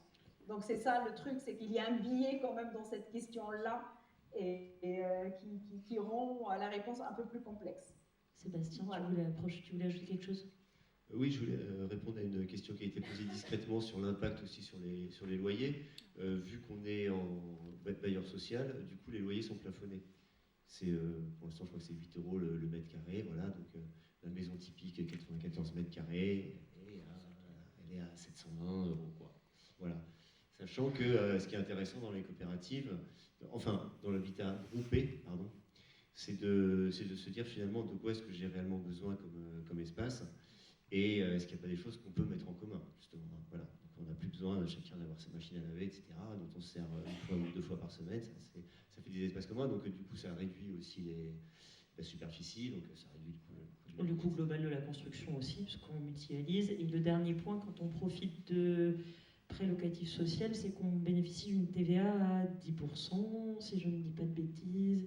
Et là, je regarde Bruno, parce qu'on en a parlé à midi, mais j'ai déjà oublié. Si, c'est ça. En fait, ce qu'on voit sur le livret A qui augmente, il y a eu le même problème sur la TVA avec le PLS, puisque le PLS était à 5,5 de TVA pour tous les travaux faits dans ce cadre-là. C'est passé à 10, il y a déjà quelques années.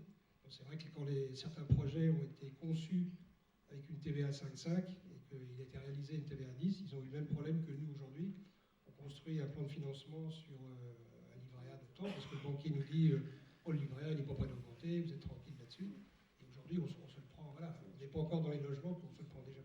Mais donc aujourd'hui, c'est 10%, voilà, sur les travaux réalisés donc, en neuf comme en rénovation.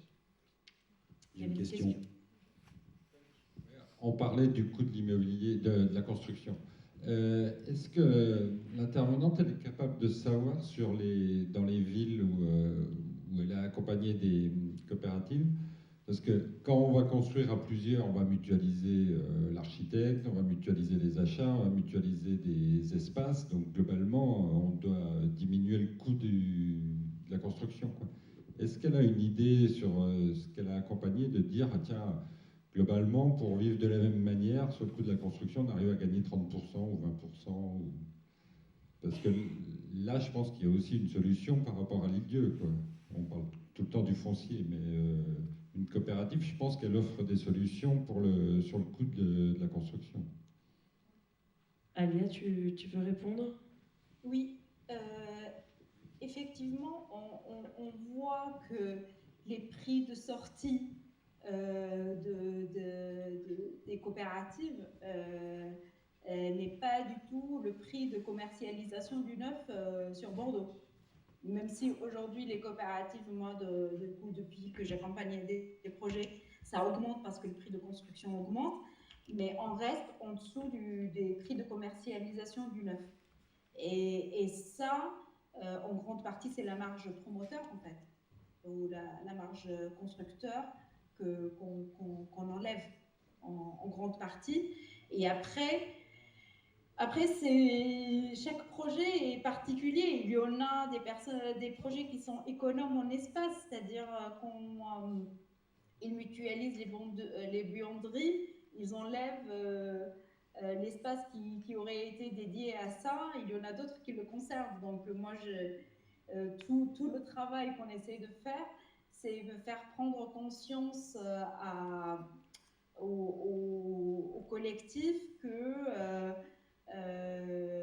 passer de 63 mètres carrés, par exemple, dans un logement individuel à un logement à la même taille dans une coopérative, c'est peut-être pas très pertinent et peut-être ils ont besoin moins d'espace parce qu'ils ont d'autres espaces mutualisés. Donc effectivement, il y a tout ce travail-là et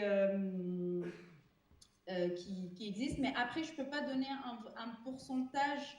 J'ai pas vraiment le pourcentage de dire combien c'est moins cher que sur le marché, parce que finalement chaque coopérative est très particulière et chaque contexte est particulier.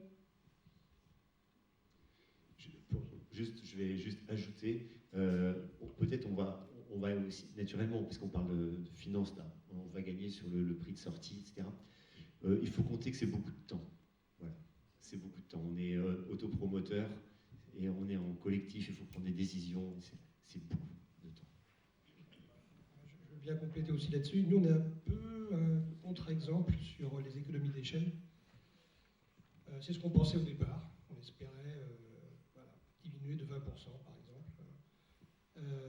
Mais après, chaque cas est différent. Nous, on a 1,5 hectare, on a 1300 mètres carrés de bâtiments qu'on pourrait potentiellement aménager. Donc, on en aménage 800.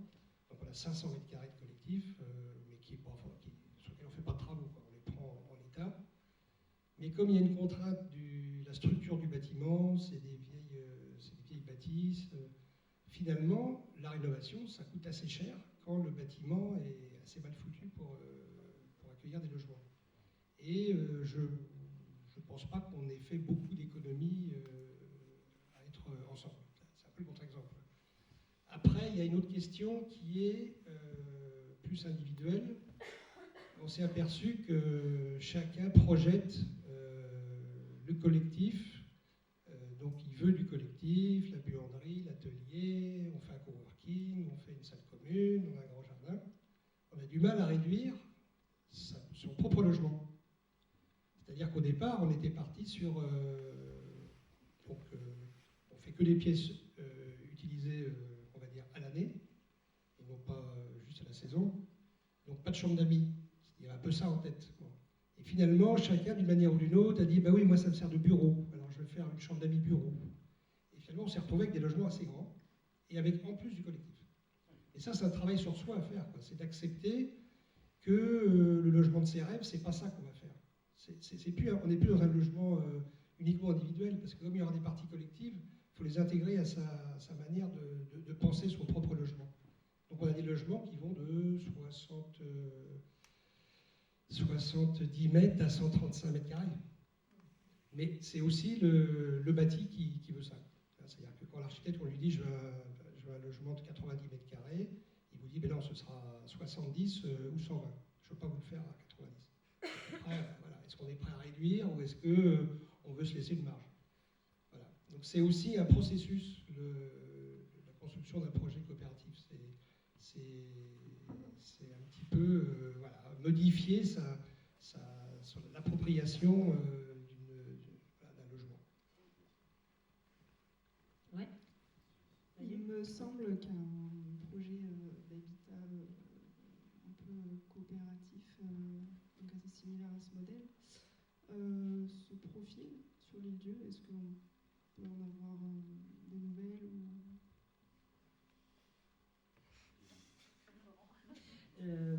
Pardon, je ne sais pas du tout de quel projet tu veux parler, parce qu'il y a beaucoup de projets en ce moment à l'île-Dieu. J'ai besoin de plus de précision. Ecoilou. Ah, ok. Pas du tout.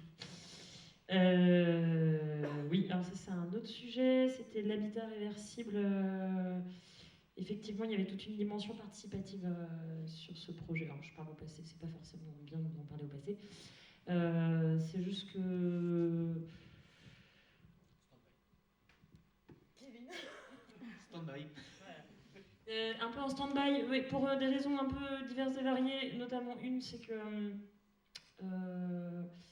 il y a d'autres urgences de logement qui se sont présentées, je pense, entre le début du projet Ecoilo, qui consistait, pour ceux qui ne connaissent pas, à imaginer un format d'habitat réversible sur les lieux pour arrêter de concevoir des maisons forcément trop qui bétonnent le sol, qui artificialisent les sols, etc., qui puissent être des logements ou démontables ou biodégradables, enfin voilà, pour générer moins de déchets du bâtiment. Et puis il y avait autour de ça toute une dimension d'habitat participatif pour réimaginer un petit peu la vie de village dans les quartiers et retrouver un peu une vie de voisinage et plus si affinité selon les groupes. Le problème, c'est qu'entre le démarrage de ce projet qui date de 2019 et aujourd'hui, l'île-Dieu a rencontré d'autres trajectoires de sa vie du logement qui font qu'on met plus d'énergie, parce que c'est pas les enfants de tempête qui portent Ecoilo, mais il y a des synergies, il y a des personnes qui sont dans les deux. Ça réclame plus d'énergie sur les enfants de tempête que ce qu'on avait imaginé. Voilà. Voilà. Donc pour l'instant, mais par contre, rien n'empêche de fusionner une coopérative d'habitat en habitat réversible. Ça se fait complètement. Oui, Sixtine. Concernant les loyers, est-ce qu'il y a une évolution des loyers justement en fonction de quand l'emprunt est remboursé sur ce genre de projet coopératif? Il n'y a pas beaucoup de coopératives qui ont plus de 40 ans d'existence, donc c'est plus des prospections qu'on peut avoir. Nous, on se dit que dans 40 ans, même si c'est un bâtiment qu'on veut, qui restera peut-être 100 ans, il y aura forcément la chaudière, des gros travaux à faire, donc il y aura des nouveaux investissements à faire. Mais la question se pose effectivement de personnes qui arriveraient dans 40 ans, qui n'auraient pas supporté ce qu'ont supporté les habitants qui ont investi la construction. Ça, c'est des questions qui se poseront, mais pour l'instant, bon, c'est vrai, c'est un peu step by step. On se posera ces questions plus tard, mais non, mais c'est vrai, c'est un modèle qui est relativement récent. Je ne sais pas, moi, qu'Alia ait déjà des réponses ou des groupes, mais 40 ans, je crois pas qu'il y en ait énormément. Non, ça n'existe pas en France. Alia, je sais pas. Dans le principe de Habicop, des fédérations de coopératives d'habitants, effectivement, une coopérative d'habitants qui a fini de rembourser son emprunt principal n'a pas vocation à conserver des loyers excessifs. Enfin, je dirais, elle ne peut pas faire de plus-value rien du tout, donc elle a plutôt intérêt à baisser les loyers tout en conservant, bien sûr, une partie de loyer qui permet de continuer à approvisionner les coûts durs de la vie, de construction, les rénovations, ce genre de choses. Mais c'est plutôt un loyer qui évolue vers le bas que vers le haut. Ouais. Logique. J'avais une question en fait juste sur l'histoire de Casanoë. Comment est-ce que vous avez articulé en fait Comment est-ce que vous avez articulé la constitution du groupe avec la définition des valeurs et d'un projet à partager en fait, et la recherche du bien? Alors vous avez trouvé ce lieu avec déjà 1300 mètres carrés, etc. Et puis des aides potentielles des collectivités, comme vous l'avez expliqué. Mais je me demande, puisque les valeurs sont importantes pour définir le projet et donc faire la recherche, comment est-ce que vous avez articulé les deux? Est-ce que c'était en parallèle ou est-ce que d'abord il a fallu vraiment définir et convenir des valeurs collectives au groupe avant de vous lancer dans la recherche du foncier? Alors, nous, on n'est pas très bons sur les définitions, les chartes des valeurs et tout ça, parce qu'on est beaucoup plus pragmatique et... Alors, pas ça veut pas dire qu'il ne faut pas en avoir, mais on s'est aperçu que parfois des personnes qui cochaient le plus de cases dans toutes ces valeurs n'étaient pas forcément les plus à même de vivre ces valeurs. Donc on est parfois trop de valeurs, mais bon, ça c'est une petite parenthèse. On est comme tout le monde, on n'est pas très bon là-dessus, on découvre, donc on se fait accompagner aussi par une association qui a plus de recul, plus d'expérience d'autres groupes et qui nous aide à accoucher un petit peu de nos valeurs, de voir ce qu'on a en commun, ce qui peut poser problème parce qu'il y a des écarts. Donc on a fait tout un travail là-dessus. C'est vrai que c'est d'abord des personnes qui se rencontrent et qui essaient de mettre sur le papier ce qu'on a envie de vivre ensemble, les valeurs sur lesquelles on pourra se référer s'il y a des problèmes. Mais ça se fait en même temps que la recherche d'un lieu. Parce que si vous trouvez un lieu qui ne plaît pas à une famille, elle va quitter le lieu. Et peut-être qu'elle était porteuse d'une valeur qui était moins partagée par d'autres. Donc tout ça, ça se fait en même temps. Donc il y a des groupes qui vont mettre 3 ans à trouver un lieu. Nous, on a eu la chance de le trouver assez rapidement. Peut-être qu'ici, vous le trouverez très rapidement. Il y a peut-être une friche industrielle qui vous attend et qui ne demande plus à ce qu'il y ait un groupe motivé qui présente un projet, je ne sais pas. C'est vrai que la première étape, c'est la constitution d'un groupe. Un groupe de gens qui disent si on habitait ensemble, on va se choisir en tant que voisins, futurs voisins. Et ensuite, on va se poser la question de trouver où. Et alors, moi, par exemple, je suis arrivé en cours de projet, donc il y a 2 ans. Je visitais pour la première fois Casanoë, et du coup, j'y suis depuis 1 an et demi. Et en fait, quand on dit ce sont les valeurs d'abord, c'est-à-dire que pour un projet immobilier, tu présentes un dossier, on regarde les chiffres, c'est oui ou c'est non. Si c'est oui, tu le sais rapidement. Voilà. Là, c'est on va passer 3 mois ensemble au moins. on va apprendre à travailler ensemble, on va voir, hein, on va faire des réunions ensemble, on va faire des apéros, on va faire des fêtes ensemble, etc. Voilà. Et puis ensuite, au bout de ce temps-là, on va se laisser le temps de la réflexion, et puis on va voir si mutuellement on a envie de continuer le chemin ensemble. Voilà. D'un côté comme de l'autre, quoi. Et dans le groupe, voilà, s'il y avait une personne qui avait dit non, là, vraiment, je le sens pas, je sens que ça va être problématique et qu'il y a un moment ça va clasher et que ça va créer la discorde ou quoi, bon bah voilà, dans ces cas-là, l'intégration ne se fait pas, mais en tout cas, c'est comme ça qu'on procède. Après, c'est vraiment à la discrétion et au choix du groupe sur cette histoire d'intégration. Mais bon, je pense qu'on a tous rêvé un jour de pouvoir choisir nos voisins, n'est-ce pas? Ouais, j'ai l'impression qu'Alia est plus là.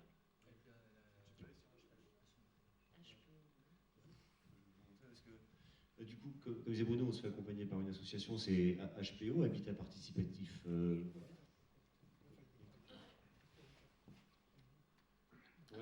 Bah oui, mais alors, Habitat Participatif, ouais, ça comprend tout l'Ouest. Nous, le 44, ça s'appelle du coup l'éco-habitant. Sinon, c'est HPO 56, HPO 29. Le 22, ça s'appelle les tournesols ou parasols, je ne sais jamais. Parasol. Ouais, 35 parasols, alors HPO 22, enfin, etc. Donc c'est par département. Et ils ont une super carte où on voit vraiment tous les habitats participatifs. Ça ne veut pas dire toutes les coopératives d'habitants. Il n'y a pas que des coopératives d'habitants. Voilà. Donc je vous invite, c'est une super carte.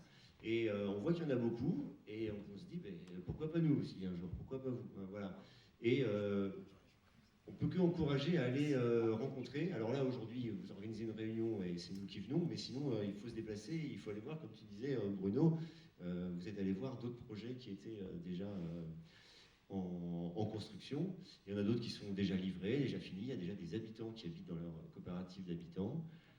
Et voilà, ça peut donner que des envies, des idées, se nourrir aussi des erreurs des autres, hein, voilà. Et ensuite transmettre au suivant. Chaque année, au mois de septembre, il y a le mois d'habitat participatif en porte ouverte. Donc nous, on l'a fait cette année comme d'autres. Donc ça peut être voilà, en septembre. Mais après, il y a des lieux qui accueillent à la demande. Et en tout cas, vous êtes tous les bienvenus à Fête Bretagne à Casanoë. Ce sera avec plaisir qu'on vous recevra si vous souhaitez venir nous rencontrer et voir de plus près le projet. J'ai une petite question par ici. Je voulais un peu compléter là, sur ce qui a été dit sur l'aspect coopératif par rapport à l'aspect participatif ou en complément de l'aspect participatif sur l'habitat participatif. Ok, dès lors qu'il devient coopératif, ça veut dire qu'il y a un projet coopératif. Il y a un projet de coopérateurs qui se mettent ensemble avec des valeurs. Et est-ce que, ma question est très précise, c'est est-ce qu'effectivement, soit dans les statuts de la coopérative, premièrement, soit ensuite dans un projet coopératif écrit, il y a effectivement quelque chose de factuel, d'écrit. Parce que ça nécessite le projet coopératif qui soit dans l'habitat, qui soit dans la coopération industrielle, qui soit dans une coopération commerciale, ça nécessite d'être écrit et de faire en sorte qu'on adhère à ces valeurs communes, qu'on décide ensemble de mettre en commun et de faire fonctionner. Donc ma question est, sur l'habitat coopératif, est-ce que ça existe dans ce que vous nous avez expliqué? Oui, ça existe. Il y a quand même une charte des valeurs, il y a des statuts, on se réfère au mouvement coopératif et à ses valeurs générales. C'est un peu ce que vous avez expliqué, Alia, au départ, sur le mouvement coopératif qui n'est pas que dans l'habitat, qui est dans l'activité économique. Ça, sur les valeurs générales, ok. Voilà. Projet, ah oui. Mais je vous invite à aller sur notre site, vous aurez tous les détails de notre... Mais c'est vrai que c'est quelque chose qui est important, parce que voilà, les gens comme ça, quand ils viennent nous voir pour éventuellement venir habiter, ils savent un petit peu, ils savent à quoi s'attendre. C'est pas une surprise si on leur dit, voilà, nos valeurs, c'est ça, c'est ça, c'est ça. Donc c'est assez clairement énoncé. Après, leur traduction ou leur modalité, ben ça évolue aussi avec les gens qui sont dans le groupe. Il peut y avoir des choses qu'on va mettre en avant plus que d'autres parce que le projet évolue comme ça. C'est pas ma question. Si. Ma question, c'est par exemple, est-ce que systématiquement, dès lors qu'on adhère au projet coopératif d'habitat sur lequel on va venir, par exemple, est-ce qu'on est tenu de respecter une charte sur le plan écologique, sur le plan des traitements des ordures ménagères, sur le plan d'un certain nombre de points qui fait que le vivre ensemble devient différent de ce qu'on peut trouver dans le lieu commun d'un voisinage. Je crois que le principe après, c'est que chaque groupe définit ou pas s'il veut mettre des tâches partagées ou collectives. C'est après à chacun et Oui. de... Moi, je pense qu'il y a deux grands vecteurs dans l'habitat coopératif. C'est l'aspect plus social et l'aspect plus écologique. Et on a vu que les gens qu'on a rencontrés, souvent, et qui sont partis, c'est parce que le curseur, ils le mettaient peut-être plus d'un côté, plus de l'autre. Nous, on essaie de trouver l'équilibre là-dessus. Bon, tu parles de tout ce qui est assainissement, etc. Il y a eu des gens qui sont partis parce qu'on n'a pas mis comme règle que c'était une toilette sèche pour tout le monde. Voilà, bah oui, mais c'est ça, il y a des gens qui vont jusque-là parce qu'ils veulent un habitat écologique plus. Nous, c'est pas ça le projet. Le projet, il est d'avoir un habitat avec des matériaux écologiques jusqu'à la limite financière, parce qu'à un moment donné, on ne peut pas aller plus loin. Donc, on pense que les gens, on les prend là où ils sont, avec l'envie d'avancer vers quelque chose d'un peu plus résilient. Après, il y en a qui ont déjà fait un bout de chemin, d'autres qui l'ont fait un petit peu moins, d'autres un peu plus, et on va continuer ensemble. Donc, on ne met pas une barre trop haute dès le départ. Il faut qu'il y ait l'envie d'avancer ensemble. Bon, c'est d'abord un groupe, il faut se faire confiance, et c'est ça qui va faire qu'on va pouvoir lâcher des comportements plus individuels qu'on a tous, et pour aller vers quelque chose d'un petit peu plus collectif et d'un petit peu moins possessif. En tout cas, pour répondre techniquement à ta question, la coopérative est une SAS, une société à action simplifiée, coopérative d'habitants. C'est-à-dire que des habitats participatifs, des habitats groupés, il y a plein de formes. Hein. On peut tout à fait en copro, en SCI, SCIA, en certainement d'autres formes que je connais mal. Mais quelqu'un qui va venir chez nous à Casanoë, c'est qu'il arrive dans une société coopérative d'habitants et avec tout ce que ça comporte, voilà, ce qu'on avait dit tout à l'heure, justement, au niveau financier, au niveau décrochage de la spéculation immobilière, etc., etc. Donc là, c'est noir sur blanc, c'est clair. En fait, pour répondre précisément à la question, on fait ce qu'on veut. C'est-à-dire que chaque chaque coopérative en particulier peut mettre dans son règlement ce qu'elle veut. Si elle impose, par exemple, de s'habiller en tutu rose un 1er octobre, c'est écrit, on le fait. Voilà. Donc chacun met ce qu'il veut. Donc s'il impose en fait des matériaux de rénovation, enfin de construction écologique, on peut le mettre dans le règlement. Chaque coopérative choisit en fait son règlement et choisit ce qu'elle a envie de mettre. Voilà. Avant qu'on finisse tous en tutu rose. Et si vous n'avez pas d'autres questions... Ok. Juste un petit sujet qui n'a pas été abordé, qui est rapide à répondre. Vous pourriez nous parler de la succession? La succession. La succession telle que vous l'avez écrite chez vous. La succession. En gros, c'est la succession des parts sociales, quoi. En fait, les parts sociales, elles sont cessibles. Si vous décédez, vous avez des héritiers, donc ils vont hériter de vos parts sociales. C'est quand même votre capital. Après, comme on l'a dit, c'était dissocié de l'habitat. Votre admission dans le logement n'est pas forcément automatique. Le groupe peut avoir son mot à dire si vous avez des valeurs justement qui ne sont pas en rapport avec ceux de la coopérative. Ok, vous êtes le fils ou la fille d'eux, qui n'est plus là. Vous allez être remboursé des parts sociales avec l'indexation de l'inflation, et vous n'êtes pas forcément admis comme locataire. Voilà, c'est les valeurs, quoi. Donc, voilà. Donc après, c'est vrai qu'il y a des familles qui ont pu se questionner sur le fait de ne plus être propriétaire, parce qu'il y a un peu ça comme dans quelqu'un qui est propriétaire de son logement et de son terrain, c'est qu'il va payer pendant 25 ans son emprunt, et puis après, c'est du capital pour les enfants que je transmets. Tandis que votre truc collectif, là, les enfants, finalement, ils vont, voilà, on ne sait pas trop ce qu'ils vont avoir. Juste dire 40 ans. Donc, ils vont avoir les parts sociales, donc ça ne bouge pas, mais comme vous avez mis moins de parts sociales que pour une construction, les enfants vont avoir moins. Si vous mettez, nous, on a mis 400 000 pour 8 familles, en gros, il y a une moyenne de 50 000 par famille, donc 50 000, c'est pas ce que vous auriez mis si vous aviez construit et fait après pour une maison individuelle, c'est un peu plus, je pense. Donc il y aura un peu moins. Donc ça veut dire que vous avez moins investi au départ. Il y aura moins à l'arrivée. Et ça veut dire que vous aurez peut-être mieux vécu aussi pendant cette période-là. C'est un choix un petit peu d'usage par rapport à vouloir à tout prix capitaliser et transmettre. Mais il y a une transmission sur tout le capital acquis au départ ou en cours l'espèce d'épargne forcée qu'on rajoute au loyer pour pouvoir avoir une petite trésorerie. Ça vous sera restitué à vous héritiers. Ça va dans le sens d'un choix radical de valeur, en fait. Vous avez fait un choix de valeur, de décrocher du prix du marché, de l'immobilier tel qu'on le connaît, et c'est aussi ça qui est transmis. Voilà. En fait, vos enfants vont recevoir beaucoup de valeur et un peu de capital. Contrairement à... C'est un super mot de la fin, si ça vous va. Merci beaucoup. Juste pour vous dire qu'à la